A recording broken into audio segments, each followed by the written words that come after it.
अनुवाद। जो अंतःकरण में सुख का अनुभव करता है, जो कर्मठ है और अंतःकरण में ही रमण करता है तथा जिसका लक्ष्य अंतर्मुखी होता है, वह सचमुच पूर्ण योगी है। वह परब्रह्म में मुक्ति पाता है और अंतोदगत्वा ब्रह्म को प्राप्त होता है। हम्म। तो ये 24 नंबर श्लोक है, जैसा कि हम चर्चा कर रहे हैं। और पिछले श्लोक में जैसा कि हमने काम के बारे में चर्चा किया था। भगवान बोल रहे थे कि जो इस शरीर को त्यागने के पूर्व काम और क्रोध के वेग को रोकने में समर्थ है, वह संसार में सुखी रह सकता है।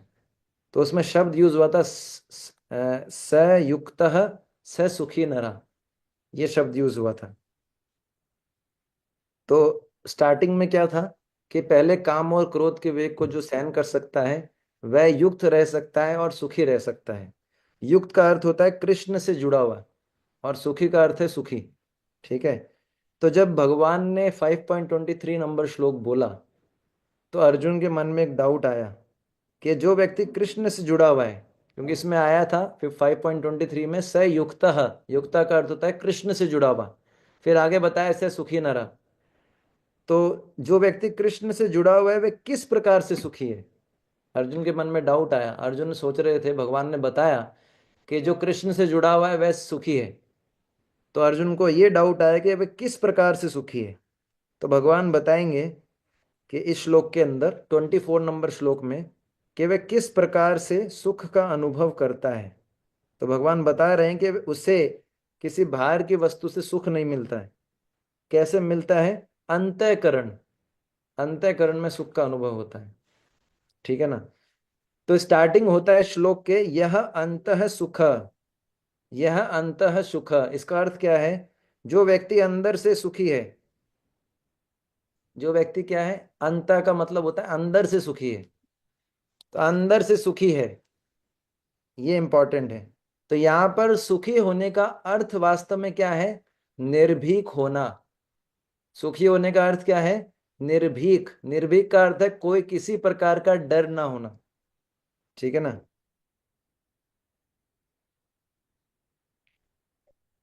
और सबसे बड़ा डर किस चीज का होता है? मृत्यु का। सबसे बड़ा डर किसका है? मृत्यु का। तो अगर कोई कृष्ण से जुड़ गया है, ठीक प्रकार से अगर कोई कृष्ण से जुड़ गया है, तो वह पूर्ण रूप से क्या हो जाएगा? निर्भय हो जाएगा। ठीक है ना। और उसको मृत्यु का भी भय नहीं रहेगा, क्योंकि वह उसके अंदर मृत्यु का भी भय नहीं रहता। तो क्या होता है कि वह हमेशा सुखी रहता है। ठीक है ना। हमारे सुख में सबसे बड़ी बाधा है हमारा भय। हमारे सुख में सबसे बड़ी बाधा क्या है? हमारा भय। आप समझ गए? अगर मान लीजिए कोई व्यक्ति है, उसके सामने 56 भोग रख दिया गया है, उसके सामने 56 भोग रख दिया गया है। ठीक है ना।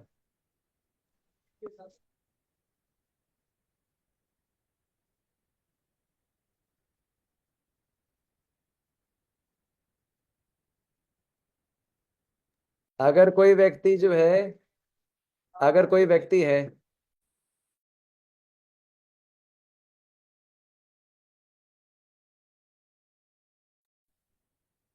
ना, अगर मान लीजिए किसी व्यक्ति के सामने 56 भोग रख दिए जाएं, और उसके 56 भोग उसके सामने पड़े हैं, और उसके सिर पे एक पतले धागे से एक तलवार लटका दी जाए, और बोला जाए कि अब 56 भोग का आनंद लो, तो वो ले पाएगा आनंद? नहीं ले पाएगा। क्यों? उसको डर क्या लगेगा? कभी तलवार कट के टूट के मेरे सिर पे गिर जाएगी। तो ऐसे ही संसार में सबको भय लगा रहता है। ठीक है ना। सबसे बड़ा भय क्या है? मृत्यु का भय। तो जो वास्तविक रूप से ठीक प्रकार से कृष्ण से जुड़ गया है, उसको भय नष्ट हो जाता है, मृत्यु का भय भी नष्ट हो जाता है। ठीक है ना। तो इस प्रकार से उसको जो है अंदर से वो सुख का अनुभव करता है। ठीक है ना।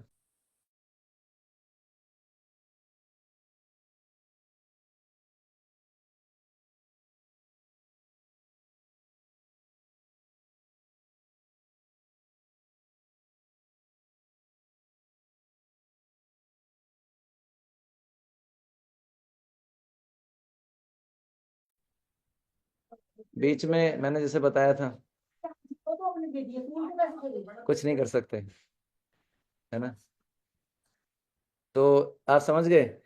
तो यह अंत सुख, मतलब जो अंदर से सुखी है। अंदर से सुखी होने का अर्थ क्या है? जो निर्भीक है। और सबसे बड़ा डर क्या है? अल्टीमेट डर, मैं मर ना जाऊं। तो जो वास्तविक रूप से ठीक प्रकार से कृष्ण से जुड़ गया है, उसको जो है ये भय नहीं लगता। दूसरा क्या है? अगला शब्द क्या है? अंतः आराम, है ना। अंतः आराम, मतलब जो व्यक्ति अंदर से आनंद का अनुभव करता है।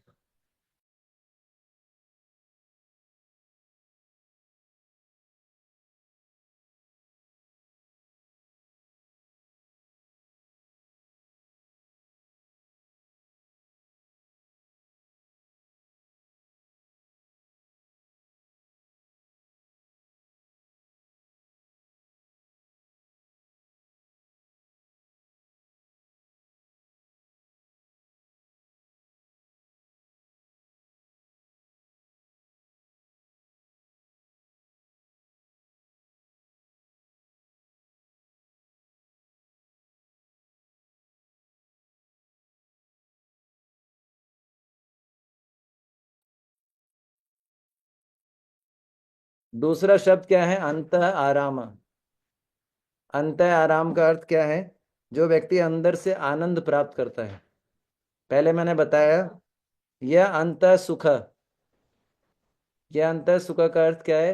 जो अंदर से सुखी है, मतलब उसको किसी प्रकार का भय नहीं है। फिर मैंने बताया अंतः आराम, जो व्यक्ति अंदर से आनंद प्राप्त करता है।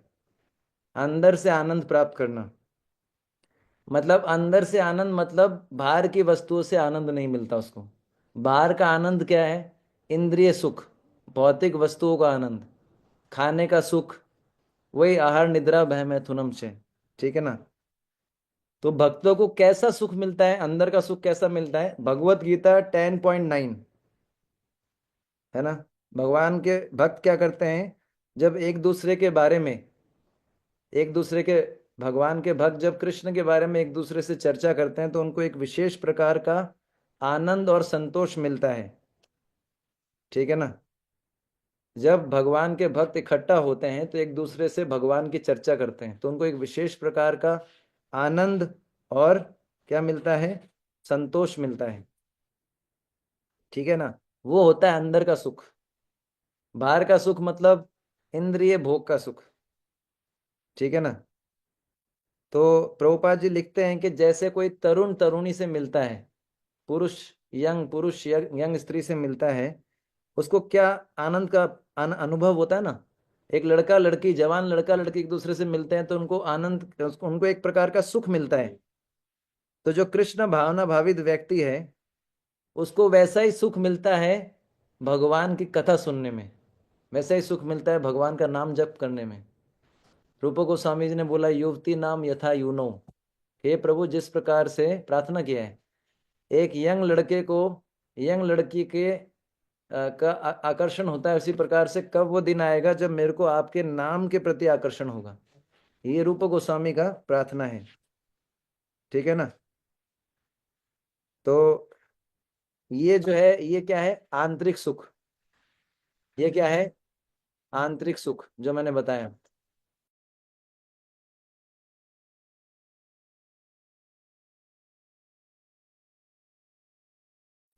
तो बाद में अगला फिर है तथा अंतः ज्योतिर। बाद में फोन पे बात करेंगे, अभी क्लास चल रहा है, आपको समझ कुछ नहीं बोलना। चलो तुरंत। तथा अंतः ज्योतिरेव च। I am sorry, sometimes devotees are the most insensitive species that can exist on this planet. They never understand. Is this class going on? ये क्लास चल रहा है, पर फिर भी जोर जोर से शोर करने का प्रॉब्लम है। नहीं डांटते तो नहीं समझते, ढीठ होता है ना। तो इस प्रकार से, तो आगे बताया गया अंतः ज्योतिर एव च। आगे का शब्द है अंतः ज्योतिर एव च। जो व्यक्ति अंदर से ज्योति प्राप्त करता है, पहले हमने बताया जो व्यक्ति अंदर से सुख प्राप्त करता है, फिर हमने बताया जो व्यक्ति अंतः आराम, अंतः आराम का अर्थ है अंदर से आनंद, ठीक है ना। पहला क्या था, अंदर से सुख, तो मैंने उसको बताया था कि जो व्यक्ति अंदर से सुखी होता है मतलब निर्भीक, उसको कोई भय नहीं होता। सेकंड मैंने बताया था उसको अंदर से सुख मिलता है, तो वो बाहर के सुख की आशा नहीं करता। अंदर से सुख कैसा होता है, जैसे एक भगवान की कथा और जब नाम जप करते हैं तो कैसा अनुभव होता है, जैसे एक युवक युवती के प्रति आकर्षक होता है, भगवान के जो भक्त होते हैं जब उनकी कथा सुनते हैं उतना आकर्षण होता है। तीसरा, अंतः ज्योतिरेव च, जो व्यक्ति अंदर से ही ज्योति प्राप्त करता है। मतलब अब यहां पर ज्योति का अर्थ क्या है, ज्ञान, ये समझना चाहिए। ज्योति का मतलब ऐसा प्रकाश या ऐसा ज्ञान जिसके माध्यम से हम वस्तुओं को सही प्रकार से देख सकें, ठीक है ना। तो इस जगह, इस संसार को क्या बोला जाता है, इस संसार को बोला जाता है अंधकार में जगत, तमसो माँ ज्योतिर्गमे। ये संसार क्या है, अंधकार पूर्ण है, इसलिए यहाँ पर सूर्य की जरूरत है, लाइट की जरूरत पड़ती है। ये क्या है, अंधकार में जगत है, ठीक है ना। और दूसरा, इस इस संसार के अंदर माया का अज्ञान रूपी अंधकार भी है। हम्म, माया के अंधकार क्या होता है, माया का अंधकार, जब माया का अंधकार किसी जीव पे आता है तो वह अपने आप को शरीर मानता है। हम्म, और अपने आप को भोक्ता मानता है, वो सोचता है सारा संसार मेरा है, मैं भोगूंगा, ठीक है ना। और वो सोचता है कि संसार मेरे भोग के लिए, जबकि है क्या, हम शरीर नहीं है, हम आत्मा है, हम शरीर नहीं है, हम आत्मा है, और हम कृष्ण के सेवक हैं, हमको कृष्ण की सेवा करनी है, ठीक है ना। समझ में आया आपको, प्रत्येक वस्तु कृष्ण की है, कृष्ण की सेवा में लगनी चाहिए, इसको बोलते हैं ज्ञान। लेकिन उसको क्या है, माया रूपी अंधकार कवर कर लेता है। तो इसके लिए क्या चाहिए, दिव्य ज्ञान चाहिए, ठीक है ना। इसलिए प्रभुपाद जी लिखते हैं, अगर एक बहुत ही इंटरेस्टिंग स्टेटमेंट लिखते हैं, अगर आप 10वें अध्याय का, भगवत गीता का 10वें अध्याय का 11वें नंबर का श्लोक पढ़ेंगे तो उसमें क्या है, बहुत सुंदर चीज लिखी है प्रभुपाद जी ने। किंतु यदि कोई भक्त दिव्य साहित्य का या अपने गुरु का लाभ ना भी उठाए, यदि वह अपनी भक्ति में एकनिष्ठ रहे, तो उसके अंतर से श्री कृष्ण स्वयं उसकी सहायता करते हैं। कितना मोटिवेटिंग स्टेटमेंट है कि अगर कोई व्यक्ति गुरु का भी लाभ नहीं उठा पाए, इसके पास गुरु है, प्रामाणिक गुरु है, लेकिन उनका लाभ नहीं उठा पाए, उनका ठीक से संग ना ले पाए, उनसे प्रश्न ना पूछ पाए, उनकी सेवा ना कर पाए, ठीक है ना, और वो साहित्य भी नहीं पढ़ पाए, दिव्य साहित्य का भी लाभ नहीं उठा पाए, गुरु का भी लाभ नहीं उठा पाए, उसके बाद क्या होता है, उसके बाद भी अगर वो लगा पड़ा है भजन में क्या जैसे तैसे, तो भगवान उसके अंदर से सहायता करते हैं। ये 10वें अध्याय भगवत गीता के 11वें नंबर श्लोक के तात्पर्य में प्रभुपाद जी ने लिखा है, आप पढ़िएगा। बहुत ही, इसलिए ऐसा नहीं है, जो सिंसियर व्यक्ति है उसको भगवान अंदर से हेल्प करेंगे, तो इसलिए sincerity is one of the important criteria in bhakti. तो ये है। और इसके अलावा भक्त जो होता है, दिव्य ज्ञान हृदय प्रकाशित हो, हम गुरु पूजा गाते हैं, तो अगर कोई भक्त लगा हुआ है सेवा में, कृष्ण की श्रवण कीर्तन में लगा हुआ है, तो उसके हृदय से सारा ज्ञान प्रकाशित होता है। आपको पता है एक पावरफुल स्टेटमेंट है शास्त्रों का, जो क्रक्स है, कोई बता सकते हैं क्या स्टेटमेंट है, इसमें सार है पूरे शास्त्रों का। अब मैं क्या बोलता रहता हूँ तो इसमें बहुत सारे भक्तों को उबासियां आती रहती है, तो मैं सोचा कि थोड़ा सा क्वेश्चन पूछ लिया जाए, एक स्टेटमेंट जो सार है शास्त्रों का।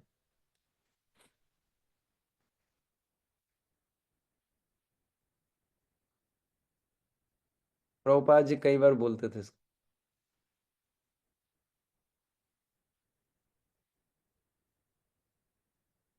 यस्य देवे परा भक्ति यथा देवे तथा गुरो तस्यता कथिता ही अर्था प्रकाशन्ते महात्मना। जिसको गुरु और भगवान के शब्दों पे तीव्र उसको बोल सकते हैं गहरी श्रद्धा है, उसको शास्त्रों के अर्थ अपने आप रिवील हो जाते हैं, है ना। इतना बताया गया है, आप समझ गए। अभी मैं गौरांग दर्शन प्रभु की क्लास, लाइव क्लास अटेंड कर रहा था गोवर्धन में, उन्होंने बताया अगर कोई शास्त्र नहीं पढ़ सकता पर अगर हरिनाम पे अटूट श्रद्धा है अटूट श्रद्धा मतलब नाम से सब कुछ हो जाएगा, और वो शास्त्र नहीं पढ़ सकता, जैसे कोई अनपढ़ व्यक्ति है, उसको फिर हरि नाम से सब कुछ रिवील हो जाता है। बहुत ही स्ट्राइकिंग स्टेटमेंट उन्होंने बोला। तो इसका मतलब ये नहीं कि हम शास्त्र ना पढ़ें, पर इसका अर्थ ये है कि यहाँ पर बताया गया है क्या, कि गुरु और भगवान पे दृढ़ श्रद्धा जिसकी होती है उसको शास्त्रों के परपट रिवील हो जाते हैं। ठीक है ना। भगवान उत्पन्न करते हैं, उनके हृदय में प्रकाश उत्पन्न करते हैं, जिससे वो देख पाता है क्या सही है क्या गलत है। ठीक है। फिर आगे बोलते हैं, स योगी ब्रह्म निर्वाणम ब्रह्म भूत अधिगच्छति। तो है वह योगी क्या है, ब्रह्म भूत होकर ब्रह्म निर्वाण की ओर जाता है। स योगी ब्रह्म निर्वाण ब्रह्म भूत अधिगच्छति। वह योगी क्या होता है, ब्रह्म भूत होकर ब्रह्म निर्वाण की ओर जाता है। इसका अर्थ क्या है, सबसे पहले तो यहाँ पर भगवान ने योगी शब्द का प्रयोग किया है। ठीक है ना। योगी शब्द का यहाँ पर अर्थ है जिसका लक्ष्य क्या है, कृष्ण को प्राप्त करना, उसको योगी बोला गया है, या कृष्ण से जुड़ना। योगी का अर्थ है ऐसा व्यक्ति जो जिसका लक्ष्य क्या है, कृष्ण से जुड़ना। तो जिसका लक्ष्य कृष्ण से जुड़ना है, ये फिक्स हो चुका है मुझे कृष्ण से जुड़ना है, तो ऐसा योगी सबसे पहले क्या होता है, ब्रह्मभूत होता है। ब्रह्मभूत का अर्थ है क्या है, वह अपनी पहचान शरीर के साथ नहीं करता, बल्कि अपने नित्य स्वरूप से करता है, मतलब आत्मा। और आत्मा क्या है, कृष्ण का सेवक। इसको बोलते हैं ब्रह्मभूत अवस्था। ब्रह्मभूत अवस्था में कोई है, इसका मतलब क्या है, वो शरीर के स्तर पे नहीं है, वो आत्मा के स्तर पे आ चुका है, उसको रियलाइजेशन आ चुका है कि मैं आत्मा हूं। तो जब कोई ऐसा व्यक्ति होता है, वो भौतिक शरीरों की आवश्यकताओं से ऊपर उठ जाता है। और उसके बाद भगवान क्या बोलते हैं, ब्रह्म निर्वाणम ब्रह्म भूत अधिगच्छति। हम्म। तो ब्रह्म निर्वाण शब्द दो शब्दों से मिलकर बना है, ब्रह्म और निर्वाण। ब्रह्म का अर्थ है श्री कृष्ण, निर्वाण का अर्थ होता है मिलना। ब्रह्म निर्वाण यानी कृष्ण से मिलना। और फिर बाद में अधिगच्छति। अधिगच्छति का मतलब है ऊपर जाता है। तो अब इस पूरी पंक्ति का अर्थ क्या हुआ, जिस व्यक्ति का लक्ष्य कृष्ण से जुड़ना है, वह व्यक्ति अपनी शुद्ध अवस्था प्राप्त करके ऊपर की ओर कृष्ण की सेवा में जुड़ने के लिए जाता है। पहली बात, जिस व्यक्ति का लक्ष्य क्या है, कृष्ण को प्राप्त करना। ठीक है ना। पहला पॉइंट, जिस व्यक्ति का लक्ष्य क्या है, कृष्ण को प्राप्त करना। उसके बाद क्या है, वो अपनी शुद्ध अवस्था प्राप्त करता है। शुद्ध अवस्था का मतलब क्या है, वो आत्मा के स्तर पे आ जाता है, उसको रियलाइजेशन हो जाता है कि मैं आत्मा हूं। फिर क्या करता है, वो भगवत धाम जाता है कृष्ण की सेवा में जुड़ने के लिए। हम्म। समझ गए। मैंने जब ये लाइन पढ़ी तो मेरे दिमाग में ये पॉइंट आया कि भगवत धाम भी भक्त क्यों जाना चाहते हैं, कृष्ण की सेवा करने के लिए, मौज मस्ती करने के लिए नहीं। संसार में दुख मिल रहा है, चलो भगवत धाम चलो, वहां क्या करेंगे, सेवा तो करेंगे नहीं, कृष्ण को डिस्टर्ब करेंगे। भगवत धाम जो है भक्त लोग क्यों जाते हैं, कृष्ण की सेवा करने के लिए। ठीक है ना। तो इस प्रकार से तो ये बताया गया है। तो शॉर्ट में इस श्लोक का सार मैं बता देता हूं। भगवान बोल रहे हैं, अर्जुन, जिस व्यक्ति को कृष्ण के द्वारा अंदर से प्रकाश प्राप्त होता है, वह ब्रह्म भूत अवस्था को पार करके अपना संबंध कृष्ण के साथ जोड़ लेता है, और इस प्रकार ऊपर की ओर गमन करके कृष्ण की सेवा प्राप्त करने के लिए कृष्ण के लोक को प्राप्त करता है। समझ में आया। ये श्लोक का सार है। ठीक है। अब हम अगले श्लोक पे चलते हैं।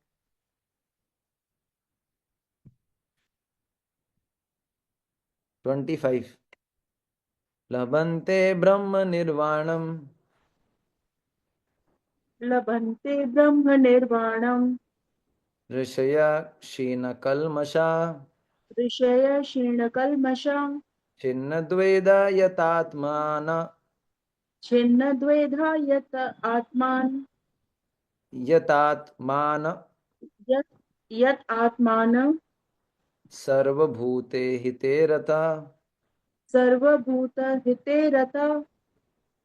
ठीक है। धन्यवाद। अनुवाद। जो लोग संशय से उत्पन्न होने वाले जो लोग संशय से उत्पन्न होने वाले द्वैतों से परे हैं, ये बताया गया है। जिनके मन आत्म साक्षात्कार में रत हैं, जो समस्त जीवों के कल्याण कार्य करने में सदैव व्यस्त रहते हैं और जो समस्त पापों से रहित हैं वह ब्रह्म निर्वाण को प्राप्त होते हैं। कॉम्प्लिकेटेड स्टेटमेंट है, लेकिन इसको समझने का प्रयास करेंगे। पिछले श्लोक में हमने क्या पढ़ा था? भगवान ने बताया था जो जीव शुद्ध हो जाता है वह कृष्ण के धाम में जाकर कृष्ण की सेवा प्राप्त करता है। ये हमने पिछले श्लोक में पढ़ा था। ठीक है ना? भगवान ने बताया था ब्रह्म निर्वाण मतलब कृष्ण से मिलना। कृष्ण से मिलना मतलब भगवत धाम में जाके कृष्ण की सेवा प्राप्त करना। अर्जुन के मन में संशय आया क्या कि जीव की शुद्धिकरण का कोई क्रम है क्या? एकदम से जीव शुद्ध होता है? भगवान ने बोला जो जीव शुद्ध होता है वो भगवान के धाम जाकर क्या करता है? कृष्ण की सेवा प्राप्त करता है। तो अर्जुन ने पूछा ऐसा कोई क्रम है क्या, कोई सीक्वेंस है क्या जिसमें जीव शुद्ध होता है स्टेप बाय स्टेप, यह एकदम से कोई शुद्ध हो जाता है? तो भगवान अर्जुन के संशय को समझ गए। भगवान बता रहे हैं कि शुद्धिकरण के स्टेप्स होते हैं, विभिन्न क्रम। तो वो क्रम कौन से हैं जिन क्रम के थ्रू हमको भी गुजरना पड़ेगा, तब जाके हम कृष्ण के धाम जा सकते हैं। तो वो कौन कौन से क्रम हैं उस पर चर्चा करेंगे, मतलब कौन कौन से फेजेस हैं।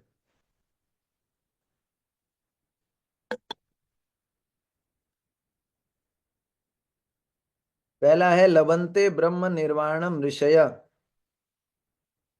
लबन्ते ब्रह्म निर्वाणम ऋषय। ब्रह्म ब्रह्म निर्वाणम का अर्थ मैंने बता दिया था। ब्रह्म का अर्थ है कृष्ण, निर्वाण का अर्थ है मिलना, कृष्ण से मिलना। ऋषिगण, ऋषय का अर्थ है ऋषिगण, ऋषि। ठीक है, ऋषिगण ही ब्रह्म निर्वाण की प्राप्ति करते हैं, यानी ऋषिगण ही कृष्ण के धाम में जाकर कृष्ण की सेवा प्राप्त करते हैं। ठीक है, तो यानी भगवान कृष्ण को प्रसन्न करना है, या शुद्धिकरण का जो क्रम है, या भगवान के धाम जाने का जो क्रम है, उसमें पहला स्टेप क्या है? हमको ऋषि बनना पड़ेगा। ऋषि का अर्थ क्या होता है? विरक्त बनना। ऋषि का शाब्दिक अर्थ है कि जो विचार करता है। ऋषि मतलब जो ऐसा विचार करता है कि भाई संसार में जो भी, संसार के जो भी प्रपंच हैं, जो भी मुझे भोग दिखाई देते हैं वो वास्तव में क्या है? दुर्भाग्यपूर्ण है। ये ऋषि। ऋषि मतलब विचार करेगा, सोचेगा, एनालाइज करेगा कि संसार में तो इतने भोग दिख रहे हैं पर ये भोग वास्तव में दुख देने वाले हैं, उस पर विचार करता है। ऋषि मतलब ऋषि थॉटफुल होता है। इंग्लिश में एक शब्द आता है थॉटफुल। वो बार बार सोचता है। क्या सोचता है? कि सारे लोग व्यर्थ ही भोगों के पीछे भाग रहे हैं। हम्म ठीक है ना? और तो इस प्रकार से वो सोचता है, बहुत सोचता है। ठीक है ना?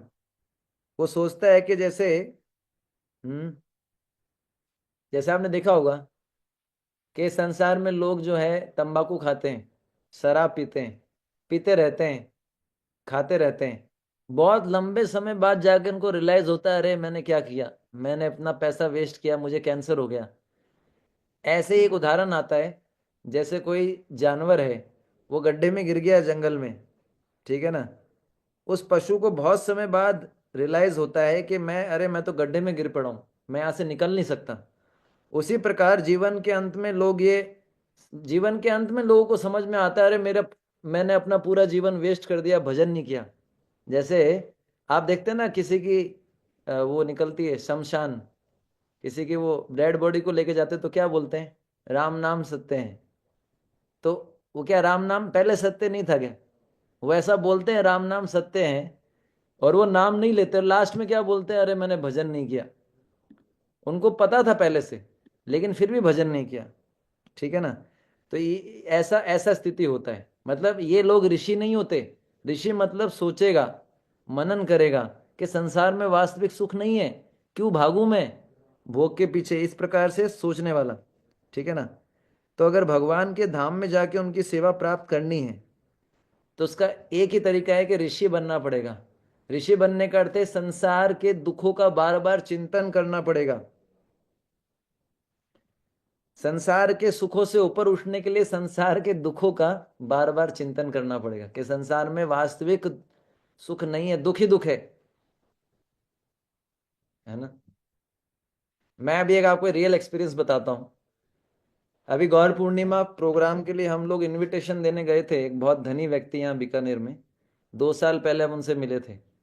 2 साल पहले वो बहुत एक्टिव थे, शरीर उनका अभी से बहुत ज्यादा स्वस्थ था।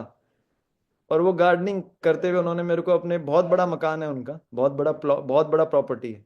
उन्होंने मेरे को अपना गार्डन दिखाया था, बोले देखो ये पेड़ है, ये पेड़ है।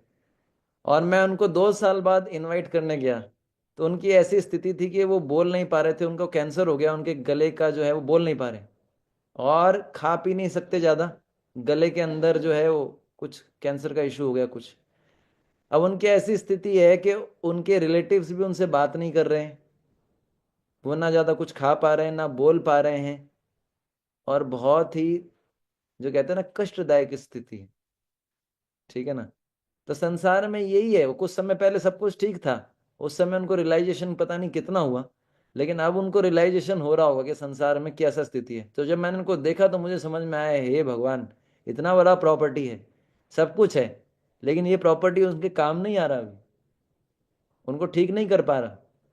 तो वास्तव में संसार में क्या है, ऐसा ही है। संसार में दुख ही दुख है। इसको थोड़ा सोचना पड़ेगा, जब हम बाहर जाते हैं ना, स्पेशली हॉस्पिटल जाते हैं, तो देखना चाहिए संसार में जो सुख दिखता है ना वो गायब हो जाता है। हॉस्पिटल जाना चाहिए, लोग ऐसे ऐसे चीखते चिल्लाते हैं, या डेड बॉडी निकलती है, उसको देखना चाहिए।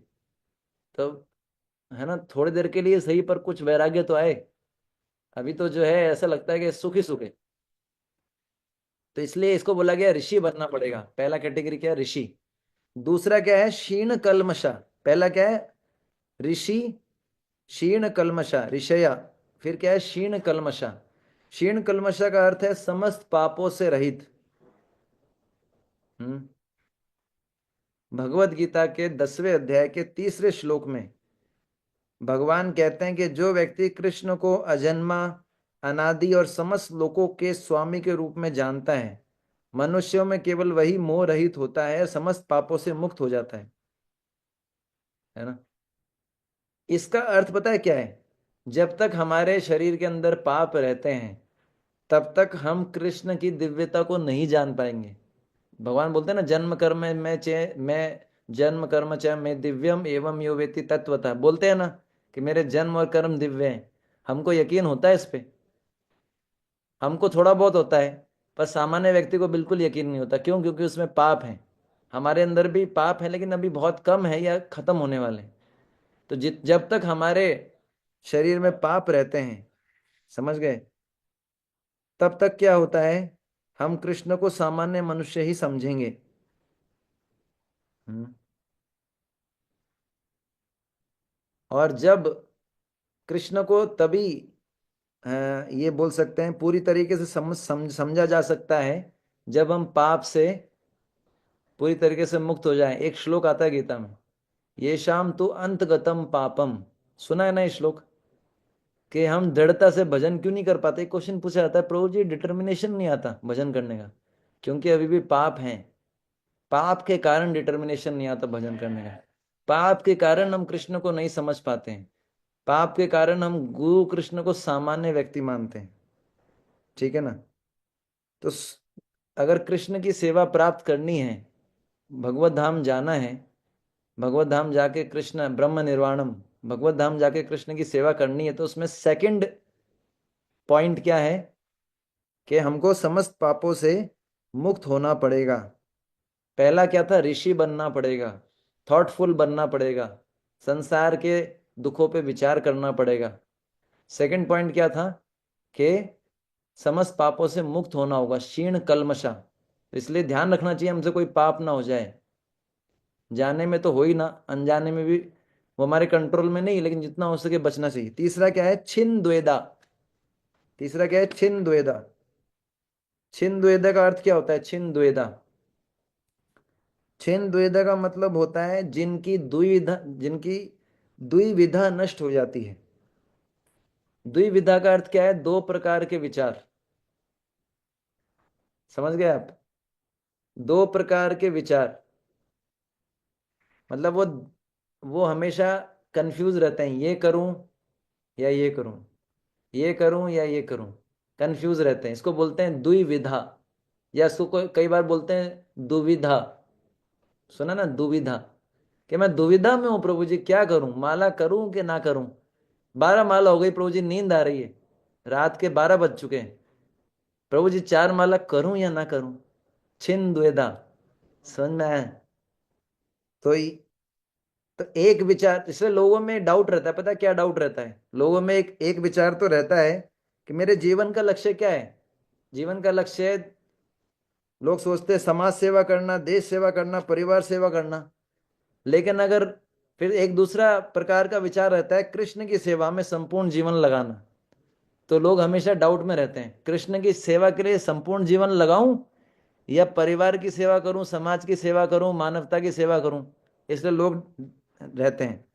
तो जब भी व्यक्ति दुविधाग्रस्त रहता है, तब तक उसको शांति नहीं मिल सकती। जब तक वो कंफ्यूज रहता है, ये करूं, ये करूं, ये करूं, ये करूं, वो क्या होगा, उसको शांति मिलेगी नहीं, उसको समझ में ही नहीं आएगा क्या करूं। तो इसलिए क्लैरिटी बहुत जरूरी है।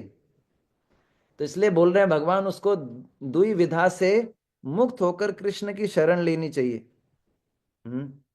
भगवत गीता के दूसरे अध्याय के 41वें श्लोक में भगवान एक बहुत सुंदर चीज बोलते हैं, जो भक्ति योगी हमारे सबके लिए है। क्या? व्यवसात्मिका बुद्धि ही एक कुरु नंदन बहुशाखाई अनंतश्च बुद्धयो अव्यवसायी नाम। भगवान बोलते हैं जो इस मार्ग पे चलते हैं, भक्ति के मार्ग पे, उनका प्रयोजन दृढ़ होता है, उनका एक ही लक्ष्य होता है, क्या? कृष्ण को प्राप्त करना है। समझ गए आप? किंतु जो दृढ़ प्रतिज्ञ नहीं है, जो डिटरमाइंड नहीं है, जो रिजोल्यूट नहीं है, क्या होगा? उनकी बुद्धि अनेक शाखाओं में विभक्त है। थोड़ी भक्ति कर लेता हूं, थोड़ी समाज सेवा कर लेता हूं, थोड़ा हरे कृष्ण जप लेता हूं, थोड़ा दूसरा मंत्र भी जप लेता हूं, सब खुश हो जाएंगे, काली भी खुश हो जाएगी, गणेश जी भी खुश हो जाएंगे, कृष्ण भी खुश हो जाएगा। ऐसे नहीं होता। ठीक है ना? ये क्या है? द्विवेदा। समझ गए आप? द्विविध है ना? ये क्या है? ये व्यवसात्मिका बुद्धि नहीं है। व्यवसात्मिका बुद्धि का अर्थ है श्रद्धा शब्द विश्वास से सुदृढ़ निश्चय कृष्ण भक्त कैले सर्व कर्म कृत होए। कृष्ण भक्ति करने से सब हो जाएगा, ये है। तो ये नहीं आ पाता है दुविधा के कारण, कंफ्यूजन लगा रहता है। ठीक है ना? तो भगवान क्या बोल रहे हैं? छिन द्वेधा, मतलब दुविधा से ऊपर उठना पड़ेगा, कंफ्यूजन से ऊपर उठना पड़ेगा। समझ गए आप? उससे मुक्त होकर कृष्ण की शरण लेंगे तो ही आगे बढ़ पाएंगे। फिर आगे बताया गया है, चौथा बताया गया, चौथा, यत आत्मनः, ऐसे लोग जो अपने मन को नियंत्रित कर लेते हैं। यहां पर आत्मना का अर्थ क्या है? मन। तो ऐसे लोग जो अपने मन को नियंत्रित कर लेते हैं। मन को नियंत्रित करना बहुत जरूरी है। भगवान ने 6 अध्याय में कई बार बोला, जिसने मन को जीत लिया उसने परमात्मा को प्राप्त कर लिया, है ना? अर्जुन ने बोला मैं वायु को वश में कर सकता हूं, मन को नहीं कर सकता। आप समझ गए? तो हमारा मन अनेक प्रकार की इच्छाएं करता है। जैसे अभी जो है है ना, मन है ना, मन तो कुछ भी कर सकता है। जैसे अभी आपका मन कर रहा होगा, अरे क्या, आप समझ रहे हैं ना? तो क्या होता है कि जब आप उस जगह पे हैं और मैं इस जगह पे हूं, तो आपका मन ऐसा करेगा। लेकिन जब आप इस जगह पे आएंगे और मैं उस जगह पे जाऊंगा, तो फिर आपका मन जो है वो दूसरी प्रकार से एक्ट करेगा। ठीक है ना? तो इसलिए मन के अनेक प्रकार की इच्छाएं होती हैं। तो मन, अगर मन को वश में करना है तो क्या है? हमेशा उसको कृष्ण भक्ति में लगाए रखना, हमेशा उसको नाम जप में लगाए रखना, सेवाओं के बारे में सोचना, कैसे सेवा अच्छे से करें। तो मन को हमेशा लगाए रखो, व्यस्त रखो। ठीक है ना? जितना अधिक कृष्ण के बारे में श्रवण कीर्तन करेंगे, जितना कृष्ण की सेवाओं के बारे में सोचेंगे, उतना मन कम डिस्टर्ब करेगा। और जितना जो है मन को खाली छोड़ देंगे, फिर आप जानते ही हैं मन क्या कर सकता है। तो ये जो है चौथा पॉइंट है कि अपने मन को नियंत्रित करता है व्यक्ति। फिर क्या है? सर्वभूत हिते रथा, मतलब ऐसे लोग सभी के हित में रत रहते हैं। यानी जो भगवत धाम जाके कृष्ण की सेवा करने वाले होते हैं, वो लोग क्या करते हैं? हमेशा दूसरों के वेलफेयर में बिजी रहते हैं, अपने लिए जीते नहीं है। है ना। जो वैष्णव होते हैं पर दुखा दुखी होते हैं, वो अपने लिए नहीं सोचते, दूसरों का कल्याण कैसे हो। साधु का अर्थ है दूसरों के बारे में सोचेगा, बिजी रहेगा दूसरों के कल्याण के लिए। हम प्रभुपाद जी का जीवन देख सकते हैं।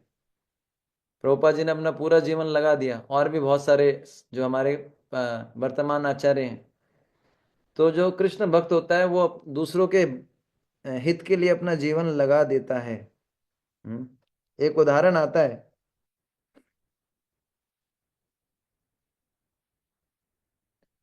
ना। उदाहरण क्या है, जैसे शिला प्रभुपाद, शिला भक्ति सिद्धांत जी इत्यादि। तो अब यहाँ पर भगवान जो हित की बात कर रहे हैं ये कौन सा हित है। भगवान यहाँ पर ये नहीं बोल रहे कि गरीबों को भोजन बंटवा दो, वस्त्र बंटवा दो, दवाइयां बंटवा दो। लोगों को लगता है हित का अर्थ क्या है, केवल शारीरिक हित, मानसिक हित। लेकिन हित का वास्तविक अर्थ क्या है, आध्यात्मिक हित। क्योंकि दवाइयाँ इतनी बट रही हैं, कोरोना में शायद कितना मेडिसिन बांटा गया, कितनी दवाइयाँ बट रही है ना, कितने सारे वस्त्र बट रहे हैं, कितना भोजन बढ़ता है। लेकिन हम देख रहे हैं दिन ब दिन लोग अशांति बढ़ती जा रही है, लोग आतंकवादी ज़्यादा बनते जा रहे हैं, क्राइम बढ़ता जा रहा है। क्यों? क्योंकि इनकी प्रॉब्लम नहीं, प्रॉब्लम किसकी है, कृष्ण भावनामृत की कमी है। तो हित का वास्तविक अर्थ क्या है, ये तो चल ही रहा है, इसको चलने में कोई प्रॉब्लम नहीं है, भोजन दवाई ये सब। लेकिन साथ साथ में कृष्ण कथा का ज्ञान, कृष्ण नाम वितरित करना चाहिए। इसलिए ज़्यादा से ज़्यादा संकीर्तन करना चाहिए, प्रचार करना चाहिए। इसलिए प्रभुपाद जी ने इस्कॉन बनाया कि प्रचार करो। भारत भूमि ते मनुष्य जन्म होइलो जार, जन्म ना सार्थक करी ना करो प्रचार। ऐसा चैतन्य महाप्रभु ने नहीं बोला। ऐसा हम लोग पता नहीं सोच सकते हैं, लेकिन चैतन्य महाप्रभु ने क्या बोला है, करो प्रचार जन्म सार्थक करी। नहीं, पहले क्या है, जन्म सार्थक करी, फिर परोपकार। तो पहले हम अच्छे से भक्ति करें, और साथ साथ में ऐसा नहीं मैं जब शुद्ध हो जाऊंगा तब प्रचार करूंगा, नहीं। प्रचार और आचार दोनों साथ साथ करना पड़ेगा। तो इसलिए थोड़ा थोड़ा प्रचार और आचार दोनों काम करना है, प्रीचिंग भी करना है, सेल्फ प्रैक्टिस भी करना है। तो ये मैंने सार में बताऊं तो कृष्ण की सेवा प्राप्त करने के लिए व्यक्ति को क्या क्या योग्यता चाहिए। सारे पापों से मुक्त होना चाहिए, क्षीण कल्मषा, व्यक्ति को ऋषि के समान होना चाहिए, विरक्त होना चाहिए, थॉटफुल होना चाहिए, समस्त प्राणियों के हित के बारे में सोचना चाहिए, कृष्ण के भजन में कंफ्यूजन नहीं होना चाहिए, दुविधा नहीं होनी चाहिए, इससे मुक्त होना चाहिए। ये मैंने सार में बताया। अब हम 26 नंबर श्लोक पे चलेंगे। काम क्रोध विमुक्ता नाम, काम क्रोध विमुक्तानां यतीनाम यत चेतसाम, यत् चेतसाम् अभितो ब्रह्म निर्वाणम, अभी तो ब्रह्म निर्वाणम वर्तते विदितात्मना। वर्तते विदितात्मना विदितात्मनाम्।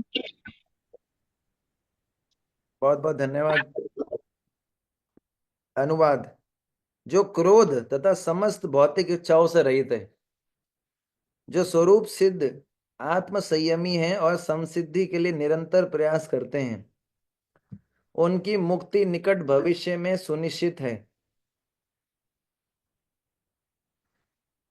ठीक है ना, ये भगवान बोल रहे हैं। पिछले श्लोक में श्री कृष्ण ने कहा था कि ब्रह्म निर्वाण यानी कृष्ण की सेवा प्राप्त करनी है तो 5 प्रकार की योग्यता चाहिए। ये हमने डिस्कस किया था, ऋषि बनना पड़ेगा, पापों से मुक्त होना पड़ेगा, द्वैतता ये तो सॉरी द्वैतता के दुविधा से ऊपर जाना पड़ेगा, दूसरों के हित के बारे में काम करना पड़ेगा। तो अर्जुन के मन में प्रश्न आया, ये तो ये योग्यता होने के बाद, इन कर्मों से गुजरने के बाद कृष्ण की सेवा प्राप्त होती है। ठीक है ना, व्यक्ति को कृष्ण की सेवा प्राप्त होती है। और जिसको कृष्ण की सेवा प्राप्त हो चुकी है उसका लक्षण क्या है। ये तो 5 स्टेज है जिनसे गुजर के कृष्ण की सेवा मिलेगी। जिसको कृष्ण की सेवा मिल चुकी है उसके लक्षण क्या है। यानी भगवान इस श्लोक में भगवान के सेवक के क्या क्या लक्षण होते हैं वो बताएंगे हमको लगता है ना हम सेवक हैं, हम बोलते हैं ना we are servants, humble servants, है ना। अब देखिए सर्वेंट्स के यहाँ पर सेवक के लक्षण बताए गए हैं। पता नहीं ये लक्षण सुन के आपको जो है डिप्रेशन ना आ जाए, इसलिए मैं जो है सेवक के लक्षण बताऊंगा यहाँ पर। हम्म। तो भगवान बोल रहे हैं, भगवान के सेवक का पहला लक्षण पता है क्या है? काम क्रोध विमुक्ता नाम। जैसे मुझे भी गुस्सा आया ना, आया था, आपने देखा था ना। तो ये बताया गया है श्री कृष्ण के सेवकों का पहला लक्षण ये है कि वे काम और क्रोध से युक्त होते हैं, काम और क्रोध से भरे हुए रहते हैं, ऐसा नहीं, नहीं, मुक्त होते हैं। जो सेवक का पहला लक्षण है, जो कृष्ण की सेवा करना चाहता है, जो कृष्ण का सेवक है, कृष्ण की सेवा जिसको प्राप्त हो गई है, उसका पहला लक्षण क्या है? उसके अंदर काम और क्रोध का बिल्कुल नहीं होगा। बताइए अब। कहते हैं ना हम हम्बल सर्वेंट्स, क्या लगता है आपको? योर इटर्नल सर्वेंट, क्या लगता है? काम क्रोध से मुक्त होना, ये सेवक का पहला लक्षण है। काम क्रोध विमुक्ता नाम। मुक्त का अर्थ होता है मुक्त होना, विमुक्त का अर्थ होता है विशेष प्रकार से मुक्त होना। यानी कृष्ण के सेवक काम क्रोध से मुक्त होते हैं। तो अभी हम सेवक हैं क्या लगता है आपको? अभी हम सेवक बनने का प्रयास कर रहे हैं। बोलते हैं ना we are trying to become devotees, we are practising devotees, है ना। इसका उदाहरण आता है चैतन्य चरितामृत के अंत्य लीला के अंतर्गत 3 नंबर अध्याय में। आपने हरिदास ठाकुर जी के बारे में सुना है। हरिदास ठाकुर जो थे वो 3 लाख नाम जप करते थे। तो एक बार एक वैश्या आई थी उनको गिराने के लिए, ठीक है ना। उन्होंने 3 रात तक हरिदास ठाकुर का शुद्ध नाम सुना और उस वैश्या का मन बदल गया। और ऐसा मन बदला कि वो वैश्या जो है हरिदास ठाकुर के चरणों में समर्पित हो गई। और उस वैश्या ने अपनी सारी संपत्ति ब्राह्मणों को बांट दी और एक कुटिया बनाकर एक वस्त्र में रहती थी और प्रतिदिन 3 लाख नामों का जप करती थी। और भिक्षा मांगने जाती थी, कभी कुछ मिल जाए तो ठीक है, नहीं मिलता था तो फास्टिंग,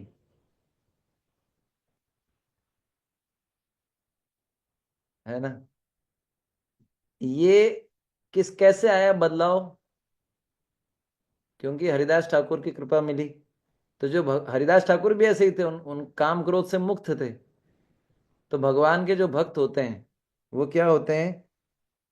काम क्रोध से मुक्त हो जाते हैं, ठीक है ना। जिन जो भगवान के सेवक होते हैं वो काम क्रोध से मुक्त होते हैं। उदाहरण दिया मैंने हरिदास ठाकुर और लक्ष्य हीरा जो वैश्य थी। दूसरा है यति नाम। यति नाम शब्द का अर्थ क्या होता है? प्रयत्नशील होता है, प्रयास करता है वो। भगवान को प्रसन्न करने के लिए उनका सेवक हमेशा प्रयास करता है ना।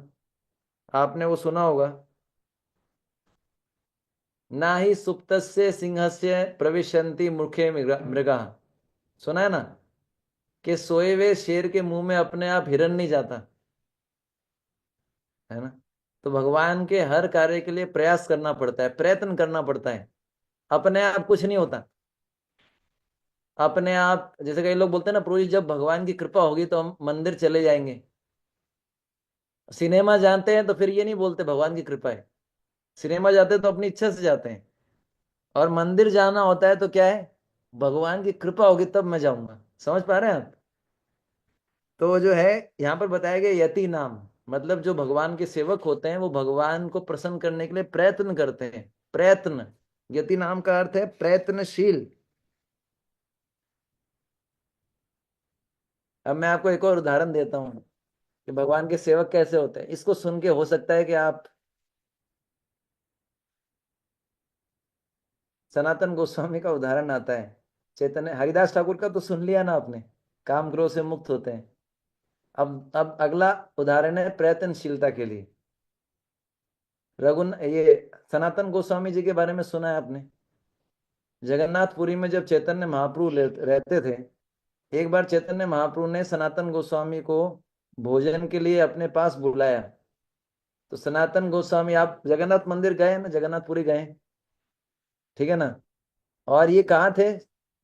ये टोटा गोपीनाथ मंदिर के पास थे चैतन्य महाप्रभु। मेरे को याद नहीं आ रहा ठीक से, एक भक्त थे, उनके घर पे थे, वहां इनको भोजन के लिए बुलाया सनातन गोस्वामी को। अब वहां जाने के दो रास्ते हैं, आपने देखा होगा ना। एक तो सिंह द्वार से होके रास्ता आता है शॉर्टकट वाला, एक समुद्र के किनारे एक लंबा रास्ता है टोटा गोपीनाथ आने का। जो समुद्र का रास्ता है उस पे क्या होता है कि गरम गरम रेत थी। तो सनातन गोस्वामी ने सोचा कि अगर मैं सिंह द्वार से होकर जाऊंगा और मैं अगर जगन्नाथ जी के किसी सेवक को स्पर्श कर लूंगा तो क्या होगा, वो सेवक दूषित हो जाएगा। सनातन गोस्वामी ने क्या किया, समुद्र के रास्ते से होके गए। समुद्र के रास्ते से होके गए तो वहां पर बालू थी एकदम गरम गरम। आप लोग कभी मई जून में नहीं गए जगन्नाथपुरी? पता नहीं गए हैं कि नहीं गए। बहुत ज्यादा उमस, बहुत गर्मी होती है। ऐसा लगता है कि बस, मतलब बहुत ज्यादा ऐसा बेचैनी वाला से होता है, क्योंकि ह्यूमिडिटी बहुत ज्यादा होती है। तो सनातन गोस्वामी जब आ रहे थे तो उनके पैरों के अंदर वो गरम, इतनी गरम गरम रेत पे चले, उनके पैरों में फफोले पड़ गए। फिर भी वो चैतन्य महाप्रभु से मिलने के लिए गए, है ना? तो इससे क्या पता लगता है कि जो भगवान के सेवक होते हैं वो यति नाम होते हैं, प्रयत्नशील होते हैं। हमको ऐसा नहीं बोला जा रहा कि भाई गरम गरम रेत पे चलो, हमको तो ये बोला जा रहा है कि भक्ति शास्त्र की क्लास अटेंड कर लो ध्यान से। हमको गरम गरम रेत पे चलने के लिए नहीं बोला जा रहा है। अब वो पता नहीं, अगर वो बोला जाएगा तो कितने भक्त कंटिन्यू करेंगे, ठीक है ना? तो इसलिए प्रयत्न करना पड़ता है, हर चीज में संघर्ष होता है, स्ट्रगल होती है, मतलब प्रयास करना पड़ता है। फिर जो है तीसरा योग्यता बताया गया है, वो सॉरी, सेवकों, जो सेवक होते हैं उनका तीसरा वो बताया गया है, क्या? यत चेत साम। यत चेत साम का अर्थ है ऐसे लोग जिनका मन उनके वश में है। तो भगवान के जो सेवक होते हैं उनका चौथा लक्षण बताया गया, उनका मन उनके वश में होता है। सॉरी, तीसरा तीसरा। पहला लक्षण क्या था? काम क्रोध विमुक्ता काम है। और, यस प्रभु जी, काम और क्रोध से प्रयत्नशील होते हैं। हाँ, मतलब अगर अच्छा सेवक बनना है तो काम क्रोध से मुक्त जितना हो सके। दूसरा, जितना हो सके प्रयत्नशील। तीसरा क्या है? यत चेतसा, जिनका मन उनके कंट्रोल में होता है। जितना हो सके। तो यहाँ पर उदाहरण दिया गया है रूप गोस्वामी जी का। तो चैतन्य महाप्रभु ने रूप गोस्वामी को आदेश दिए थे, क्या? क्या वृंदावन जाओ, वहीं रुको, भक्ति रस के शास्त्रों को प्रकाशित करो। वहां पर जो लीला स्थली है जो लुप्त हो चुकी है उसको वापस से प्रकट करो। भगवान के अर्चा विग्रहों की पूजा की स्थापना आप करिए, भक्ति रस का प्रचार करिए। तो ये रूप गोस्वामी और बाकी सारे गोस्वामी को ये जो है चैतन्य महाप्रभु ने आदेश दिया। तो अब गुरु के आदेश को पालन करने के लिए मन नियंत्रण में होना चाहिए। भागवत में एक जगह बताते हैं नारद मुनि, मैंने बताया था शायद, डॉस कमांड बताया था ना, डॉस। अगर भगवत धाम जाना है तो गुरु के आज्ञा का पालन करना पड़ेगा। गुरु के आज्ञा का पालन करने के लिए तीन चीजें चाहिए।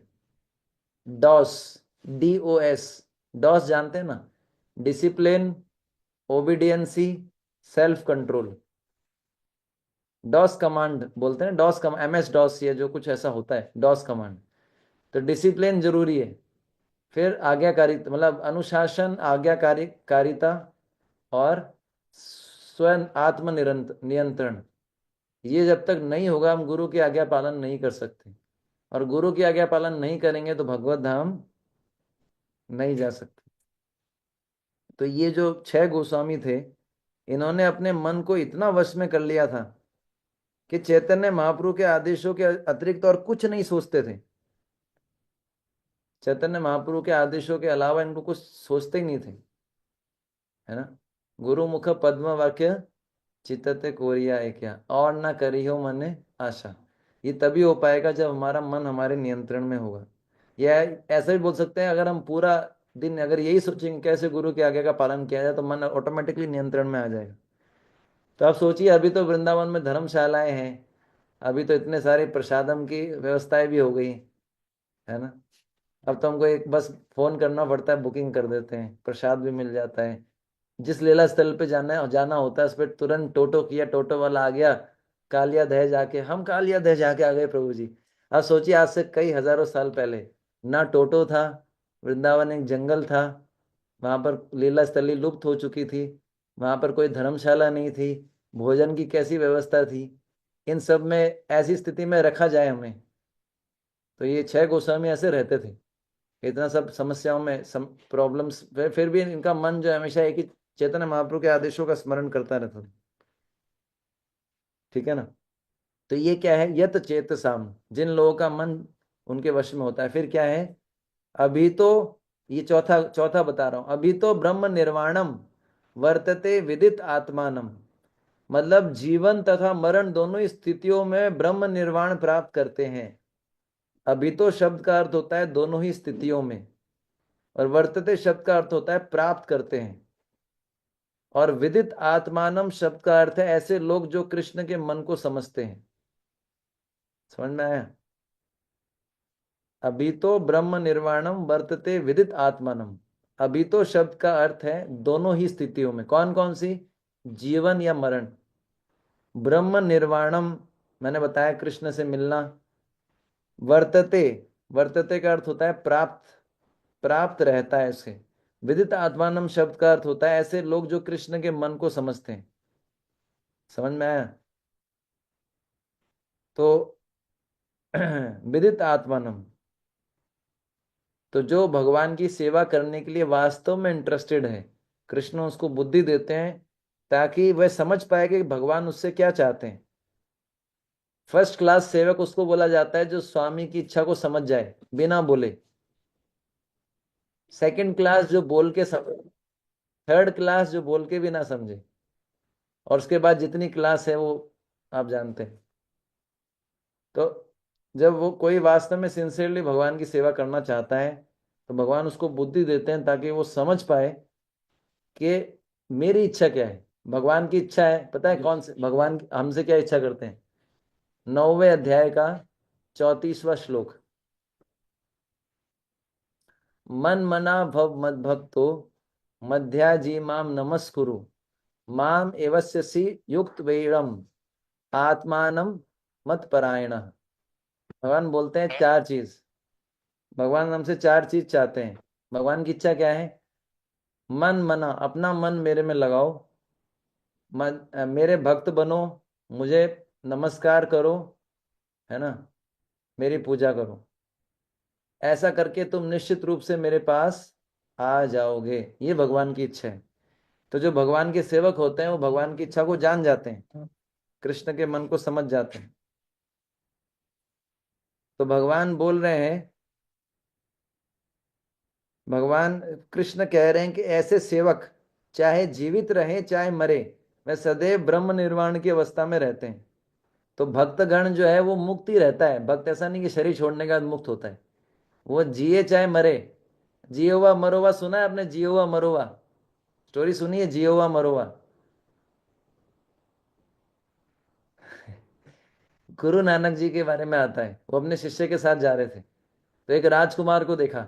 राजकुमार जो है इंद्रिय भोग भोग रहा था, तो गुरु नानक ने बोला माँ मतलब खूब जियो। तो शिष्य कंफ्यूज हो गया, बोले ये तो भोग कर रहा है, इसको गुरु नानक जी आशीर्वाद दे रहे हैं खूब जियो। फिर आगे गया तो एक तपस्वी मिले, तो गुरु नानक जी ने बोला मर जाओ। बोले वाह, जो तपस्या कर रहा है उसको बोल रहे मर जाओ। फिर आगे गए, उनको एक जो है अ, उनको जो है एक एक भक्त मिले, तो वो बोले, मतलब कृष्ण भक्त थे, बोले जियो व मरो वा, चाहे तुम जियो चाहे तुम मरो, तुम्हारे लिए कोई प्रॉब्लम नहीं है।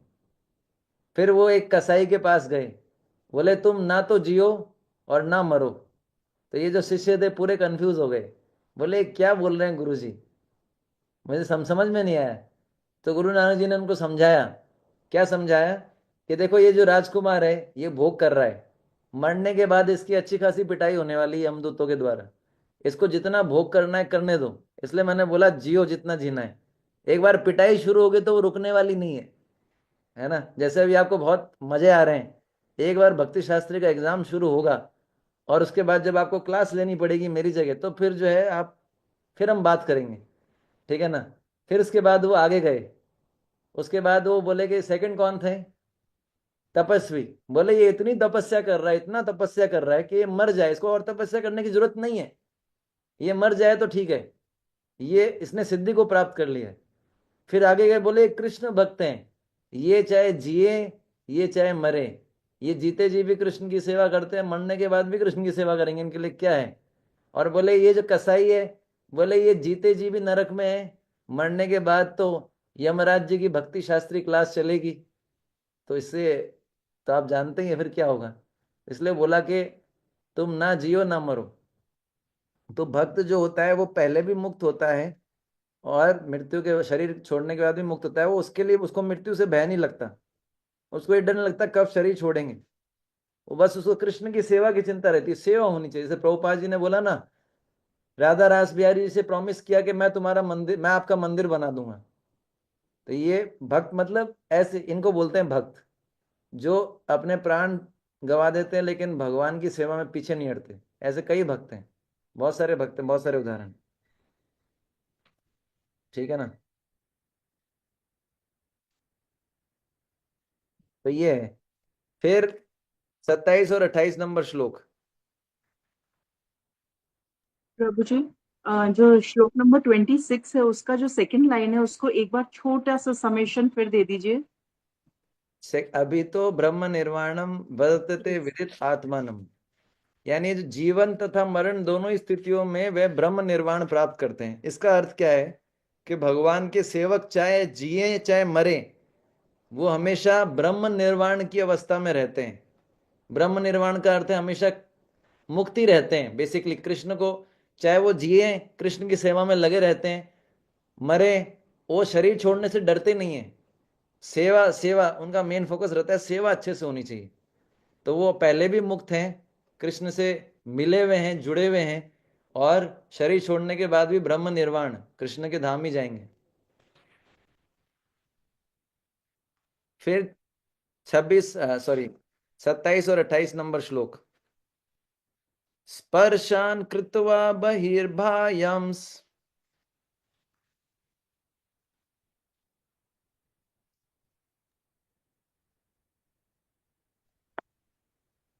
स्पर्शान् कृत्वा बहिर्बाह्यान् चक्षुश्चैवान्तरे भ्रुवो, चक्षुश्च एव अन्तरे भ्रुः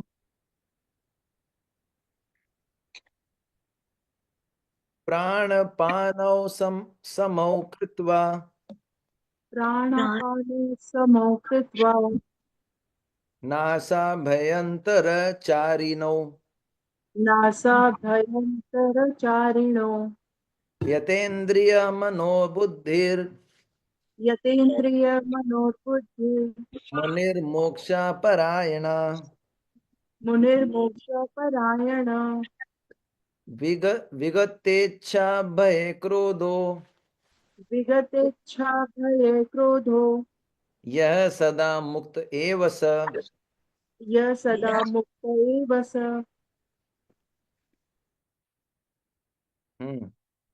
अनुवाद। समस्त इंद्रिय विषयों को बाहर करके, दृष्टि को भुवों के मध्य में केंद्रित करके, प्राण तथा अपान वायु को नथुनों के भीतर रोककर, और इस तरह मन इंद्रिय बुद्धि को वश में करके जो मोक्ष को लक्ष्य बनाता है, वह योगी इच्छा भय और क्रोध से रहित हो जाता है। जो निरंतर जो निरंतर इस अवस्था में रहता है वह अवश्य ही मुक्त है। तो पिछले श्लोक में भगवान कृष्ण ने अर्जुन को बताया था कि सेवक के लक्षण क्या होते हैं। हमने डिस्कस किया, सेवक के लक्षण काम क्रोध विमुक्ता नाम, है ना, ये सब हमने डिस्कस किया। तो उनके लक्षणों में से एक लक्षण ये भी है कि वह कृष्ण को जान लेता है, कृष्ण के मन की बात जान लेता है। ये हमने डिस्कस किया था लास्ट में, ठीक है ना। अर्जुन के मन में प्रश्न उठा कि यदि कृष्ण भावनामृत की विधि से व्यक्ति को कृष्ण की सेवा प्राप्त होती है और वह कृष्ण को जान लेता है, तो ये स्थिति क्या ऐसे लोगों को भी प्राप्त होती है क्या, जो प्राणायाम का अभ्यास करते हैं? जो प्राणायाम का अभ्यास करते हैं, क्या वो भी अ, कृष्ण को जान सकते हैं? उनको भी कृष्ण की सेवा प्राप्त हो सकती है, जो प्राणायाम करते हैं? तो भगवान बता रहे हैं इस इन दो श्लोकों में क्या। सबसे पहले है स्पर्शान। भगवान बोल रहे हैं कि प्राणायाम की विधि के द्वारा भी व्यक्ति को कृष्ण की सेवा प्राप्त हो सकती है। जो प्राणायाम करने वाले हैं उनको बड़ा अच्छा लगेगा ये सुन के, क्योंकि हम हमेशा क्रिटिसाइज करते हैं जा पर ज्यादातर समय हम इनडायरेक्टली इनडायरेक्टली मतलब पर प्राणायाम के बारे में पता है आपको? भागवतम में शायद कपिल भगवान बोलते हैं प्राणायाम करने से शरीर के मन के सारे दोष दूर हो जाते हैं। प्राणायाम करना हमको भक्ति में हेल्प करता है। प्राणायाम सनातन गोस्वामी ने बताया है चैंटिंग करने से पहले प्राणायाम करना चाहिए। बताइए, उससे चैंटिंग में हेल्प मिलता है। तो प्राणायाम करके भी कृष्ण की सेवा प्राप्त की जा सकती है। तो अब यहाँ पर भगवान क्या बता रहे हैं, यह स्पर्शान कृत्वा बहि भायान, यानी जो अष्टांग योगी हैं वह ध्यान की विधि प्रारंभ करने के पहले बाहर के विषयों को बाहर ही कर देते हैं। ये हमारे लिए भी बहुत इंपॉर्टेंट है। जब हम चैंटिंग शुरू करते हैं, अष्टांग योगी का अर्थ क्या है? जो ध्यान करते हैं, आंख बंद करके कमर सीधी करके जो ध्यान करते हैं ना, वो अपनी ध्यान की विधि जो प्रारंभ करते हैं उससे पहले बाहर के जो विषय होते हैं उनको भारी कर देते हैं। इसका अर्थ क्या है, इसको समझना पड़ेगा। ठीक है ना? हम्म।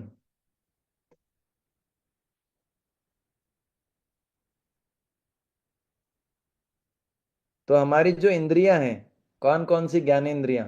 आंख, नाक, कान, त्वचा और जीवा, ये आपको पता है। ये बाहर के दुनिया की सूचना देती है, इसलिए इनको ज्ञानेंद्रिया बोलते हैं। आंखों से रूप की सूचना मिलती है, कानों से शब्द, है ना, नाक से गंध। अगर ये इंद्रियां ना हो तो बाहर के बारे में पता नहीं चलेगा, बाहर की जगत की सूचना मिलती है। पर इन इंद्रियों के द्वारा हम हमारे हृदय में जो परमात्मा बैठे हैं उनकी अनुभूति नहीं कर सकते। हम्म। ठीक है ना? तो भगवान बोल रहे हैं जो योगी लोग होते हैं ये बाहर के विषयों को बाहर ही कर देते हैं। तो अर्थ, इसका अर्थ क्या है? जो योगी लोग होते हैं, जो प्राणायाम करते हैं, वो क्या करते हैं? इन इंद्रियों के द्वारा विषयों को ग्रहण नहीं करते। अपनी इंद्रियों के द्वारा विषयों को ग्रहण नहीं करते, रोक देते हैं। विषयों को ग्रहण नहीं, स्वीकार ही नहीं करते। मतलब कान से नहीं सुनेंगे अच्छा ध्वनि, नाक से अच्छी अच्छी गंध नहीं सूंघेंगे इत्यादि। ठीक है ना? ये पहली लाइन का पहले शब्द स्पर्शान कृत्वा बहि भायान, मतलब योगी लोग बाहर के विषयों को बाहर ही कर देते हैं, अंदर आने ही नहीं देते, विषयों को प्रवेश ही नहीं करने देते अपनी इंद्रियों के माध्यम से, क्योंकि उनको लगता है ये हमको डिस्ट्रैक्ट करेंगे। समझ में आया? सेकंड है चक्षु च एव अंतरे भ्रुवो, वे अपनी दृष्टि को भौहों के मध्य में केंद्रित करते हैं। भौहों मतलब यहाँ पर केंद्रित करते हैं अपनी दृष्टि को, भौहों के मध्य, है ना, यहाँ पर ध्यान की विधि है, यहाँ पर केंद्रित करते हैं भौहों के मध्य। ठीक है ना? तो प्रभुपाद जी श्लोक के तात्पर्य में लिखते हैं दृष्टि को दोनों भौहों के बीच लाकर अध खुली पलकों से उसे नासिका के अग्र भाग पर केंद्रित करना पड़ता है ना, यहाँ पर अग्रभाग नासिका का यहाँ पर केंद्रित करना पड़ता है। आंखें ना तो पूरी खुली हो, पूरी खुली होंगी तो डिस्ट्रैक्शन होगा, आंखें पूरी बंद होगी तो नींद आ जाएगी। प्रभुपाद जी लिख रहे हैं ये आंखों को पूरी तरह बंद करने से कोई लाभ नहीं, क्योंकि तब सो जाने की संभावना है। भक्तों के लिए तो क्या है, आंखें खोल के भक्त लोग सो जाते हैं, है ना। भक्तों की आंखें देख के ना दया आती है, रहम करो, हमारे पे रहम करो। कभी कभी आप लोग के चेहरे देख के मेरे को लगता है कि, है ना, एनीवे, तो वो बोलते हैं, प्रभुपाद जी बोल रहे हैं ना आंखों को पूरा खोलना है ना पूरा बंद करना है, अध खुली। और कहाँ केंद्रित करना है? नाक के अग्रभाग पे, यहाँ पर। ठीक है। फिर बताया गया प्राण अपानो समो कृत्वा नासा अभ्यंतर चारिणो। तो प्राण और अपान जानते हैं ना क्या होता है? हमारे नाक के अंदर जो वायु जाती है नथुनों के द्वारा, उसको बोलते हैं प्राण वायु। और जो वायु बाहर निकलती है नथुनों के द्वारा, उसको बोलते हैं अपान। तो क्या है? प्राण अपान समो कृत्वा। इसका मतलब क्या है? प्राण अपान को समान करके, नासा अभ्यंतर चारिणों, नथुनों के भीतर विचरने वाले प्राण और अपान को समान करके। तो योगी इन दोनों प्रकार की वायु को समान कर देता है। ठीक है ना?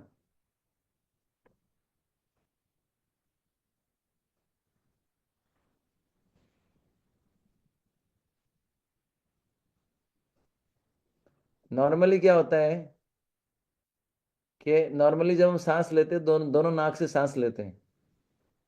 अगर आप एक एक तरफ का बंद करेंगे ना, जैसे ये इसको अनुलोम विलोम बोलते हैं, एक तरह से बंद किया है ना, और फिर उसको बंद किया और साइड से छोड़ दिया, अनुलोम विलोम बोलते हैं। तो ये एक विज्ञान है, इसको बताया गया है क्या? प्राण और अपान दोनों वायु को समान करके। हमारे ये जो दोनों वायु हैं, कभी हमारे दाहिने नथुने से आती जाती हैं, कभी बाएं नथुने से आती जाती हैं। मतलब आप देखेंगे, दोनों जो प्राण प्राण मतलब अंदर लेना, तो दोनों नथुनों से अंदर लेते हैं, और छोड़ना दोनों नथुनों से बाहर छोड़ते हैं। हम्म। ठीक है ना? तो इसको बोलते हैं, एक बोलते हैं चंद्र स्वर, और एक बोलते हैं सूर्य। चंद्र स्वर और सूर्य स्वर। ये थोड़ा ज्यादा टेक्निकल हो जाएगा, आप छोड़िए। ठीक है ना? ऐसा तो भगवान ये बता रहे हैं, योगी लोग क्या करते हैं, प्राण अपान वायु को समान कर देते हैं, मतलब बैलेंस करते हैं। उससे क्या होता है? मन को एकाग्रता मिलने में सहायता मिलती है, बस इतना समझ लीजिए। ठीक है ना? वो बहुत डिटेल में हो जाएगा फिर। यत इंद्रिय मन बुद्धि, अर्थात अगला क्या है? वह अपनी इंद्रिया मन और बुद्धि को वश में कर लेता है। ये प्राणायाम की बात चल रही है। तो चौथा पॉइंट क्या है? वह अपने इंद्रिया मन और बुद्धि को वश में कर लेता है। प्रभुपाद जी भगवान कृष्ण बोलते हैं कि योगी का योगाभ्यास तभी सफल माना जा सकता है जब अपनी इंद्रिया मन और बुद्धि पर विजय प्राप्त कर ले। क्यों ऐसा बोला गया है? कोई बताएगा क्यों भगवान ऐसा बोल रहे हैं कि योगी का योगाभ्यास तभी सफल माना जाता है जब वह इंद्रिया मन और बुद्धि पर विजय प्राप्त कर ले? ऐसा क्यों बोला गया है?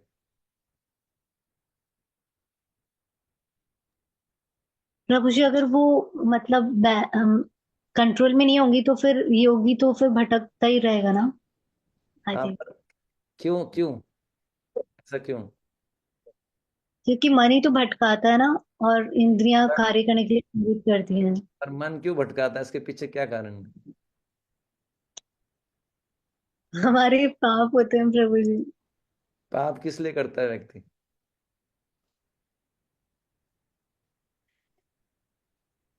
काम काम काम ऐसा क्रोध ऐसा, काम कहाँ रहता है? मन बुद्धि और इंद्रियों में। इसलिए भगवान बोल रहे हैं काम शत्रु का निवास तीन जगह पे है, इंद्रियों में, मन में और बुद्धि। इसलिए भगवान बोल रहे हैं कि योगी को तीनों पे विजय प्राप्त करनी पड़ती है। इन तीनों जगह पे काम बैठा हुआ है और हमारे ज्ञान को ढक लेता है। हम्म। पहले शत्रु को कब्जा करना है तो शत्रु की जगह तो जाननी पड़ेगी ना।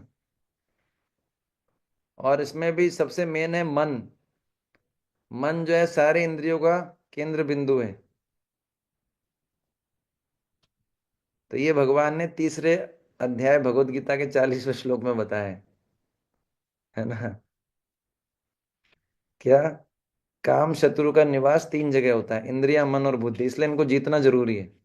ये थ्योरेटिकली सुनने में ऐसा बोरिंग सा लग रहा है, लेकिन जब हमारे ऊपर काम अटैक करता है ना, तो ये ऐसा फास्ट होता है। मतलब ये हम अभी एनालिसिस करके समझ रहे हैं कि काम है, आपको लग रहा होगा अरे क्या ये, लेकिन ये जब हमारे हमारे अंदर बैठा हुआ है काम, समझ रहे हैं? हमारे अंदर भी बैठा हुआ है काम।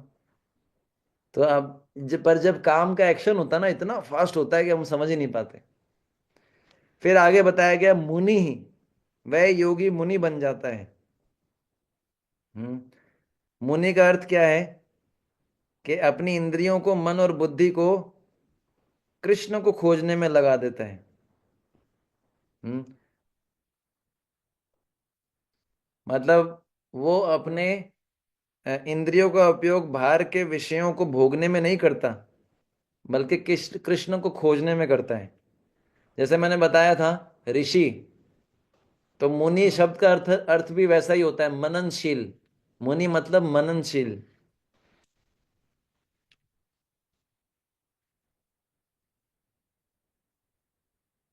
क्योंकि यहां पर हम क्या बात कर रहे हैं? प्राणायाम की बात कर रहे हैं। प्राणायाम की विधि में एकांत को, प्राणायाम एकांत में प्रैक्टिस किया जाता है। ध्यान की जो विधि है, ये एकांत में प्रैक्टिस की जाती है, अकेले में। अब जब एकांत में प्रैक्टिस करेंगे तो कोई साथ में तो होगा नहीं, और अगर कोई साथ में होगा तो बात नहीं करना होता। इसमें ऐसा रूल हो, इसमें ऐसा बताया गया है। ठीक है ना? तो योगी को क्या करना पड़ेगा? मनन करना पड़ेगा। मनन करने के लिए किसी से ज्यादा बात नहीं कर सकते। किसी से ज्यादा बात करेंगे तो मनन नहीं कर सकते डीपली। इसलिए एकांत में प्रैक्टिस किया जाता है ध्यान। अकेले में ध्यान की जो पद्धति है वो एकांत में सबसे बेस्ट होती है। लेकिन संकीर्तन की जो है वो सबसे बेस्ट रिजल्ट कब देती है? जब ज्यादा लोग हैं। तो इसलिए जो है संकीर्तन जो है, दोनों जो प्रैक्टिकल है वो संकीर्तन है कलयुग के लिए। ठीक है ना? इसका उदाहरण आता है भगवान ऋषभ देव, 5वें स्कंद भागवत के अंतर्गत 6ठे अध्याय में। ऋषभ देव भगवान मौन रहते हुए अवधूत का वेश धारण करते थे, और ऐसा आचरण करते थे मतलब वो मूर्ख हो। उनके मुंह के अंदर पत्थर का टुकड़ा था, वो नंगे घूमते थे, उनके बाल बिखरे हुए रहते थे। तो ये भगवान है, ऋषभ देव भगवान के ही विस्तार हैं। तो इन्होंने जो है मौन रहने का अभ्यास किया। हम्म। मुनि जो होते हैं ना, बहुत सारे मुनि मौन रहते हैं, क्योंकि वो मनन करते, सोचते रहते हैं। तो मुनि शब्द का अर्थ क्या है? वह जो है अपनी इंद्रियों को कृष्ण को खोजने में लगा देता है, मननशील होता है। ठीक है ना? मुनि। फिर है मोक्ष परायण।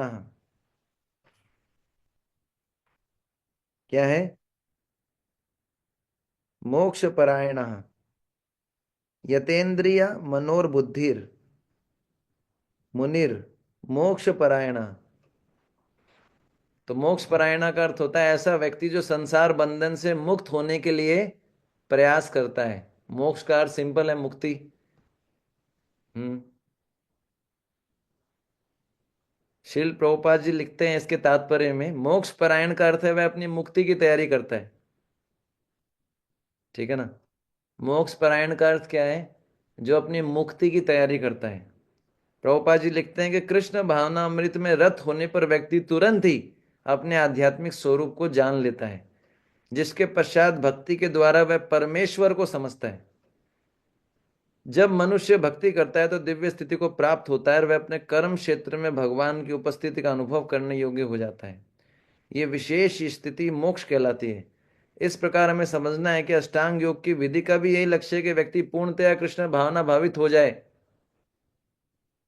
ये प्रभुपाद जी तात्पर्य में लिख रहे हैं कि अष्टांग योग की पद्धति से भी व्यक्ति का लक्ष्य क्या है? वो कृष्ण भावना भावित बने। पर यह पद्धति मैंने बताया कठिन है, सबके लिए संभव नहीं। एकांत में फॉलो किया जाता है, एकांत मिलना भी बहुत मुश्किल है। तो इसलिए जो है इस मोक्ष परायण के अर्थ प्रभुपाद जी बताते हैं, जो अपनी मुक्ति की तैयारी करता है। ठीक है? फिर बताया गया है विगत इच्छा भय क्रोध यह। इसका अर्थ क्या है? जो व्यक्ति भय और क्रोध की इच्छा से रहित है। विगत इच्छा भय क्रोध यह, जो व्यक्ति इच्छा भय तथा क्रोध से रहित है। गत शब्द का अर्थ होता है चला गया। वी लग जाता है उसमें, वी प्रत्यय होता है विगत, है ना, विशेष रूप से चला गया। विगत मतलब ऐसे व्यक्ति के अंदर इच्छा भय और क्रोध पूरी तरीके से चले गए। विगत इच्छा भय क्रोध यह।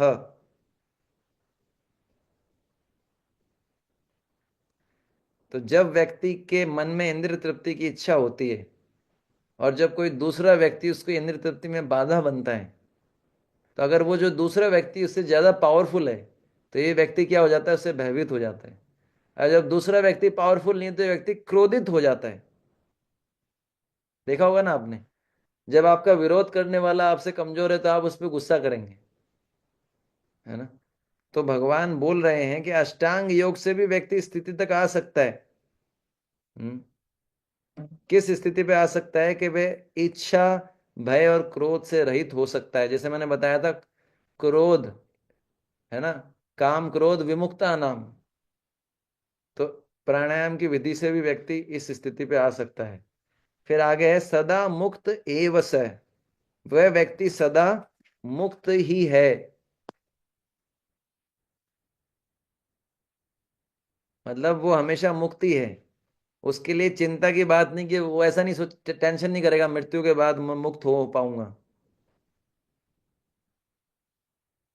जो ये स्टेप फॉलो कर पा रहा है, जो ये सब चीजें कर पा रहा है, वो पक्का भगवत धाम जाएगा, मृत्यु के बाद मुक्त हो पाएगा। उसके लिए कोई, वही सेम चीज जियो हुआ मरो हुआ जो मैंने बताया था। तो जो प्राणायाम की विधि से भी कृष्ण की सेवा को प्राप्त किया जा सकता है, ये सब चीजें फॉलो करनी पड़ेगी। कि इंद्रिय विषयों को बाहर करके, दृष्टि को भौहों के मध्य करके, प्राण अपान वायु को नथुनों के भीतर रोक कर, मतलब प्राणायाम करके, मन इंद्रिया और बुद्धि को वश में करके मोक्ष को लक्ष्य बनाना पड़ेगा। इच्छा भय क्रोध से रहित हो जाना होगा। जो इसको कर पाएगा वो जा पाएगा, है ना। तो ये थोड़ा क्या बहुत मुश्किल मार्ग है। रिजल्ट वही मिलेगा। इससे बढ़िया क्या है, गुस्सा करो खूब, खूब काम काम इच्छा होनी चाहिए। पर कौन सी इच्छा होनी चाहिए, खूब इच्छा होनी चाहिए कृष्ण कथा सुनने के, भक्तों का संग करने। गुस्सा किस पे करना चाहिए, जो भगवान के भक्तों पे, भगवान पे जो है, जो उनके विरुद्ध बोलते हैं उन पे गुस्सा करना चाहिए। ये विधि कैसी लगी आपको। गुस्सा तो सबको ही आता है। अगर किसी को बोलूं कि गुस्सा मत करो, या किसी को बोलो गुस्सा करो, लेकिन किस पे करो, अब जो भगवान के भक्त नहीं है, जो भक्तों के विरुद्ध बोलते हैं, तो फिर कौन सा ज्यादा नेचुरल है, गुस्सा करना, एक्सप्रेस करना। समझ गया। तो ये उन लोगों के लिए बताया गया है जो प्राणायाम करते हैं या ध्यान की विधि फॉलो करते हैं। वो लोग भी कृष्ण की सेवा प्राप्त करेंगे, लेकिन उनके लिए प्रोसीजर थोड़ा टफ है। फिर सबसे लास्ट श्लोक है, ये बहुत इंपॉर्टेंट श्लोक है। ये प्रभुपाद जी कई बार कोट करते थे। भोक्ताराम यज्ञ तपसाम भोक्तारं यगतपसां सर्वलोका महेश्वरम सर्वलोकमहेश्वरं सुहृदम सर्वभूतानां सुहृदं सर्वभूतानां ज्ञात्वा माम शांति मृच्छति। ज्ञात्वा मां शान्तिमृच्छति।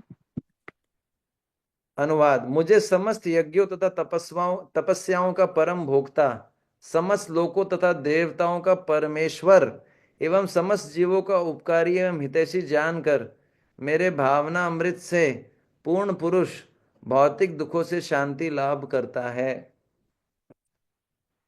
तो पिछले श्लोक में भगवान कृष्ण ने कहा था कि जो व्यक्ति इच्छा भय और क्रोध से रहित है वह सदा मुक्त है। जो हमने चर्चा किया था, विगत विशेष रूप से गया, इच्छा भय क्रोध, विगत इच्छा भय क्रोध, ये सदा मुक्त एवं है। यानी जो व्यक्ति इच्छा भय क्रोध से रहित है वह सदा मुक्त है। जब भगवान ने ये बात बोल दी तो अर्जुन के मन में डाउट आया कि कोई व्यक्ति अगर मुक्त हो जाता है, एक बार अगर कोई व्यक्ति मुक्त हो गया, तो क्या वो सदा के लिए निर्भय हो जाता है कि वह बंधन में नहीं फंसेगा। हम्म अगर मान लीजिए कोई व्यक्ति मुक्त है तो क्या उसको कभी डर नहीं लगता कि मैं बंधन में नहीं फंसूंगा मुक्त होने के बाद? या ऐसी कोई अवस्था है जिसमें स्थित रहकर व्यक्ति के लिए बंधन में गिरने का भय नहीं रहता? हम्म। अर्जुन का डाउट क्या था? अगर कोई व्यक्ति मुक्त हो जाता है, हम्म, तो वह सदा के लिए क्या निर्भय हो जाता है क्या कि मैं बंधन में नहीं फंसूंगा? ऐसा हो जाता है क्या? अर्जुन को ऐसा सोच रहा है अर्जुन कि जो व्यक्ति मुक्त हो गया उसका भय बिल्कुल खत्म हो जाता है क्या? उसको बिल्कुल भय नहीं लगता कि मैं फिर से नहीं बंधूंगा, ठीक है ना? या फिर ऐसी स्थिति में वो रहता है, एक पर्टिकुलर अवस्था में वो आ जाता है जिसमें रहकर उसके लिए बंधन में, संसार के बंधन में गिरने का कोई भय नहीं रहता? इसको थोड़ा क्लियर कीजिए। तो भगवान बोल रहे हैं कि ऐसी स्थिति, ऐसी स्थिति में अगर कोई आ जाए, ऐसी स्थिति में अगर कोई आ जाए जब वो कृष्ण को ही भोक्ता, परमेश्वर और सभी का मित्र माने, उस समय वह शांति प्राप्त करता है और फिर वहां से कभी बंधन में नहीं गिर सकता। समझ गए? तो अगर जो व्यक्ति मुक्ति प्राप्त कर लेता है, अगर वो इस अवस्था पे आ जाए, अगर वो इस अवस्था में है तो बहुत अच्छी बात है। अगर नहीं है तो अगर आ जाता है, कौन सी अवस्था में? कि वो इसको समझ ले, कन्विंस हो जाए कि कृष्ण ही भोक्ता है, कृष्ण ही परमेश्वर हैं, सभी के मित्र हैं, तो उससे फायदा क्या होगा? हमेशा शांति मिलेगी और कभी दोबारा गिरेगा नहीं वो बंधन में। तो पहला क्या है? भोक्ता राम यज्ञ तपस्याम, यानी कृष्ण ही समस्त यज्ञों तथा तपस्याओं के भोक्ता हैं। भोक्ता मतलब इंजॉयर, ठीक है ना? तो भगवत गीता के चौथे अध्याय 31वें श्लोक में हमने पढ़ा था कि यज्ञ के बिना मनुष्य ना तो इस श्लोक में, है ना, इस जीवन में सुखपूर्वक नहीं रह सकता, तो अगले जीवन में कैसे रह पाएगा? तो यज्ञ तो करना ही पड़ेगा मनुष्य जीवन में। पर और यज्ञ का अर्थ क्या होता है? पूजा करना। और पूजा किसकी करनी चाहिए? पूजा के योग्य कौन है? भगवान कृष्ण। जो लोग देवी देवताओं की पूजा भी करते हैं वो अल्टीमेटली किसको जाती है? कृष्ण को ही जाती है, ठीक है ना? आकाश से जो आकाश से जो जल गिरता है, ठीक है ना, समुद्र में ही अल्टीमेटली जाता है। तो किसी भी देवता की पूजा करो, क्योंकि भगवान बोलते हैं सारे देवता क्या है? मेरे ही अंश है। तो आप देवताओं की पूजा करते तो भी कृष्ण को ही जाता है अल्टीमेटली। तो भगवान बोल रहे हैं कि मैं समस्त यज्ञों का भोक्ता हूं। 9वें अध्याय के 24वें श्लोक में भी भगवान सेम चीज बोले हैं कि मैं समस्त यज्ञों का भोक्ता हूं और स्वामी हूं। और जो लोग इसको तत्व से नहीं जानते, मतलब गहराई से नहीं जानते, वह नीचे गिर जाते हैं। यानी हम जो भी तपस्या करते हैं, जो भी यज्ञ करते हैं, उसका अल्टीमेट भोक्ता कौन है? भगवान। उन्हीं को अर्पित करना चाहिए। प्रभु आपकी प्रसन्नता के लिए मैं कर रहा हूं ये, आपको प्रसन्नता होनी चाहिए मेरे प्रयास से। आप भोक्ता हैं, मैं तो क्या हूं? जैसे मैंने बताया था, भगवान ही क्या है? कंट्रोलर है। भगवान ही क्या है? कंट्रोलर है। भगवान ही क्या है? भोक्ता है, ठीक है?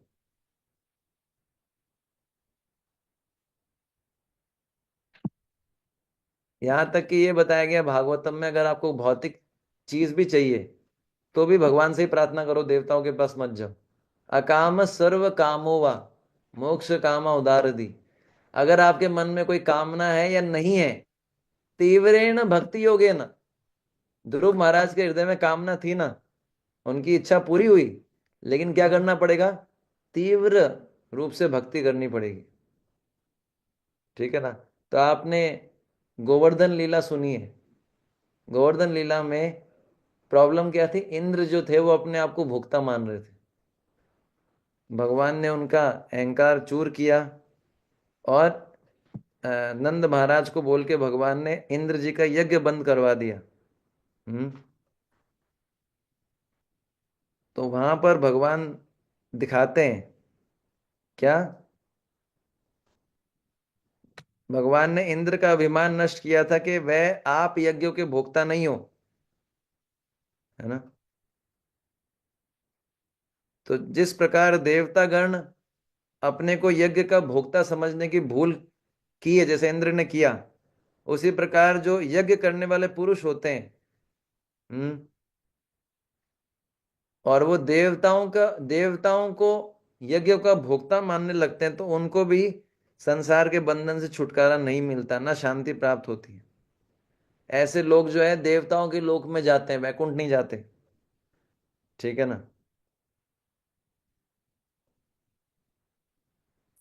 तो इसलिए यहां पर यह बताया गया है कि भगवान ही हमारे यज्ञों के भोक्ता हैं। और कलयुग में वैसे कौन सा यज्ञ बताया गया? संकीर्तन यज्ञ। जो बुद्धिमान लोग हैं वो चैतन्य महाप्रभु की पूजा करेंगे संकीर्तन यज्ञ के माध्यम से। ठीक है ना। तो हरि कीर्तन दो प्रकार का होता है, एक होता है हरि नाम, एक होती है हरि गुण। एक हरि नाम कीर्तन, एक हरि गुण कीर्तन। हरि नाम कीर्तन जो हम हरे कृष्णा करते हैं। हरि गुण कीर्तन मतलब श्रीमद् भागवत कथा और भगवत गीता की कथा। तो कथा और नाम ये दोनों इंपॉर्टेंट है, दोनों चाहिए प्रैक्टिस कर। नाम भी सुनना चाहिए, कथा भी सुननी चाहिए।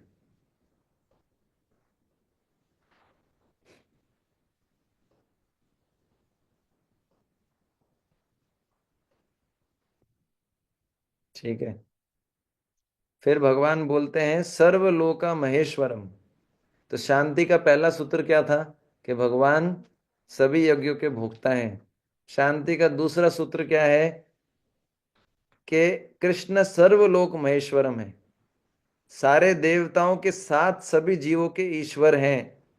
यानी सबके पिताजी कौन है?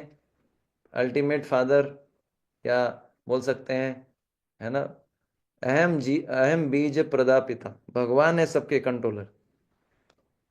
शिव जी के, ब्रह्मा जी के, सबके अल्टीमेटली सारे जीवों के कौन है? ईश्वर कौन है? ये सब जगह प्रूफ होता है। ब्रह्मा जी भगवान की माया के वशीभूत हो गए, ब्रह्म विमोहन लीला। शिव जी को जब भगवान ने मोहिनी रूप दिखाया, शिव जी को ऐसा लग रहा था कि शायद मोहिनी रूप देख के जो है मैं आकर्षित नहीं होऊंगा। भगवान ने बोला था देख लो भाई। शिव जी ने बोला नहीं नहीं, मुझे कोई दिक्कत नहीं है। भगवान ने बोला ठीक है, तुम्हारी इच्छा। और जब मोहिनी रूप दिखाया तो पार्वती जी पास में खड़ी थी, उनको देखा भी नहीं शिव जी ने, मोहिनी जी के पीछे भागे। तो इससे पता लगता है कि चाहे शिव जी हो चाहे ब्रह्मा जी हो, सबके ईश्वर कौन है? अल्टीमेट, है ना, परम ईश्वर। इसलिए भगवान का शब्द आता है परम ईश्वर, वो है भगवान कृष्ण। ठीक है ना। जब तो ये जब शिव जी का ये अनुभव था, जब उनको कृष्ण के बारे में ज्ञान प्राप्त हो गया, तो शिव जी ने पार्वती जी से बोला हे देवी, तुमने भगवान की माया देख ली। मतलब शिव जी का खुद का है, आप समझते हैं ना, खुद आकर्षित हो गए। और जब बाहर निकले इस आकर्षण से, तो पार्वती जी को बोल रहे हैं तुमने देख ली भगवान की माया। है ना। बोले, अब बोले मैं जो है मैं भगवान का अंश हूं, लेकिन मैं भी भगवान की माया नहीं समझ पाया। तो ये जो बाकी जो जीव हैं जो पूरे माया में हैं, ये क्या समझ पाएंगे? है ना। तो भगवान की माया को कोई नहीं समझ सकता। जब शिव जी नहीं समझ पाए, ब्रह्मा जी नहीं समझ पाए, हम लोग क्या समझ पाएंगे? ठीक है। फिर भगवान बोलते हैं सुहृदम सर्वभूतानाम। कृष्ण ही सभी जीवों के क्या है? सुहृद हैं, हितैषी हैं, परम हितैषी है। अगर कोई कृष्ण की सेवा करता है तो सारे जीवों की सेवा ऑटोमेटिकली हो जाती है ना। अगर कोई पेट में भोजन देता है, सारे अंगों को अपने आप शक्ति मिल जाती है। कोई पेड़ की जड़ में पानी देता है, सारे पार्ट्स को ऑटोमेटिकली पानी मिल जाता है। ठीक है ना। तो अगर कोई कृष्ण की सेवा करता है तो सारे जीवों की ऑटोमेटिकली सेवा हो जाती है। कृष्ण प्रसन्न हो जाते हैं, कृष्ण प्रसन्न होते हैं। बहुत सारे लोग इस फैक्ट को नहीं जानते। मानव सेवा वर्सेस माधव सेवा, आपने सुना होगा, एक सेशन लेते हैं मानव सेवा वर्सेस माधव सेवा। बहुत सारे लोग ऐसा मानते हैं कि कृष्ण की पूजा करने का कोई मतलब नहीं है, लोगों का भलाई करो, है ना, निर्धनों को भोजन दो, वस्त्र दो, ताकि उनको शांति मिले। लेकिन हम देखते हैं कि इतना देने के बाद भी शांति नहीं है, क्योंकि भगवान को प्रसन्न किए बिना, पेड़ की जड़ में पानी डाले बिना पेड़ जो है सब जगह सब पार्ट्स को पानी नहीं मिलता। कृष्ण की भक्ति किए बिना शांति मिल ही नहीं सकती, आप कितना भी कपड़ा दे दो, कितना भी भोजन दे दो। फिर भगवान बोलते हैं ज्ञात्वा माम शांति मृच्छति। इन तीनों बातों को जानकर व्यक्ति क्या करता है, परम शांति प्राप्त करता है। इसको गीता का शांति सूत्र बोला जाता है, श्लोक को। अगर हम ये तीन चीजें समझ जाएं कि भगवान कृष्ण क्या है, अल्टीमेट भोक्ता है हमारे सारे प्रयासों के, हमारी सारी तपस्याओं के, और सबके सबके कंट्रोलर हैं। कंट्रोलर है तो मेरी लाइफ में जो भी हो रहा है वो भी कृष्ण के कंट्रोल में है। इसलिए कभी कभी ऐसी स्थिति आती है हमारी लाइफ में जब सब कुछ उल्टा होता है, तो शांत रहना चाहिए कि भाई भगवान के कंट्रोल में। ठीक है ना। और ये भी मानना चाहिए कि भगवान मेरे सबसे अच्छे मित्र हैं, सुहृदम। वो जो करेंगे, इसलिए कभी भी प्रॉब्लम हो तो भगवान के पास जाना चाहिए, भगवान से प्रार्थना करना चाहिए, क्योंकि भगवान हमेशा हेल्प के लिए रेडी रहते हैं। भगवान बहुत दयालु हैं। वो चाहते हैं कि जीव उनके पास, जीवों से बहुत अधिक प्रेम करते हैं, सबसे अच्छे मित्र हैं। बाकी मित्र जो है वो समय काल परिस्थिति के अनुसार कभी कभी जरूरत पड़ने पे नहीं रहते साथ में। लेकिन एक ऐसे मित्र हैं, है ना। एक स्टोरी आती है शायद, दीन बंधु। मैंने एक स्टोरी सुनी थी। एक एक एक जो माँ होती है वो अपने बच्चे को बोलती है, बेटा तू, वो जंगल में रहते थे, तो माँ बेटे को जंगल में बेटे को अकेला जाना, बेटी थी उसकी, अकेला जाना पड़ता था। तो माँ ने उनको बताया जब भी तू कष्ट में हो तो अपने मित्र को बुलाना, है ना। मित्र का नाम क्या है, दीन बंधु, है। तो भगवान, वो जो है वो हमेशा जब भी पुकारते थे, भगवान उसकी मदद के लिए आते थे। उनकी पर पुकार ऐसी होनी चाहिए, है ना। मगर जैसे वो वाली पुकारने से क्या कहते हैं, हाँ हाँ भगवान आप आओ तो भी बढ़िया है, नहीं आओ तो 2 टाइम का प्रसाद तो मिल ही रहा है, माला सोते सोते हो जाती है ना। ऐसा नहीं, पुकार ऐसी जैसे द्रौपदी की पुकार थी। जब भगवान ने द्रौपदी को पुकारा, नहीं, द्रौपदी ने भगवान को पुकारा, तो ऐसा बताते हैं भगवान कि मैं इतना ऋणी हो गया उस पुकार से कि मैं रोक नहीं पाया अपने आप को। तो आचार्य लोग इतना सुंदर विवरण करते हैं, वो पुकार ऐसी होनी चाहिए। क्योंकि प्रभुपाद जी बोलते हैं गोविंदा नीड, गोविंदा विरहण में। वो नीड फील की द्रौपदी ने। द्रौपदी को लग गया था अब कोई नहीं बचा सकता, है ना। जिस दिन हमको ऐसा लग जाएगा उस दिन वो पुकार निकलेगी, और वो जब पुकार निकलेगी, वो जो चैंटिंग होगी, वो इतना पावरफुल होगा, सीधे सारे भौतिक ब्रह्मांड को छेद के सीधे भगवान के कानों में जाएगा, भगवान आ जाएंगे। उससे पहले जो है आप, अभी वो जो है, वो कहते हैं ना भेड़िया आया भेड़िया आया, स्टोरी सुनिए ना। हमारी पुकार वो वाली है। ठीक है ना। ठीक है, बहुत बहुत धन्यवाद। हमने 5 चैप्टर पूरे कर दिए, है ना। तो अब जो है कल शायद क्लास नहीं हो पाएगा क्योंकि गौर पूर्णिमा प्रोग्राम है परसों। तो इसलिए जो है हम अगला मंडे से शुरू करेंगे, कोशिश करेंगे इसको करने का। बहुत बहुत धन्यवाद आपके सहयोग के कारण। आज हम टाइम, आज के लिए, आज हमारा संकीर्तन था 6 से 8, इसलिए मैंने वो टाइम किया था। बहुत बड़ा मार्केट हम लोगों ने कवर किया, बहुत लंबा मार्केट था। ठीक है, बहुत बहुत धन्यवाद। वांछा कल्पतरुभ्यश्च कृपा सिंधुभ्यश्च पतितानां पावनेभ्यो वैष्णवेभ्यो नमः। श्रील प्रभुपाद की जय।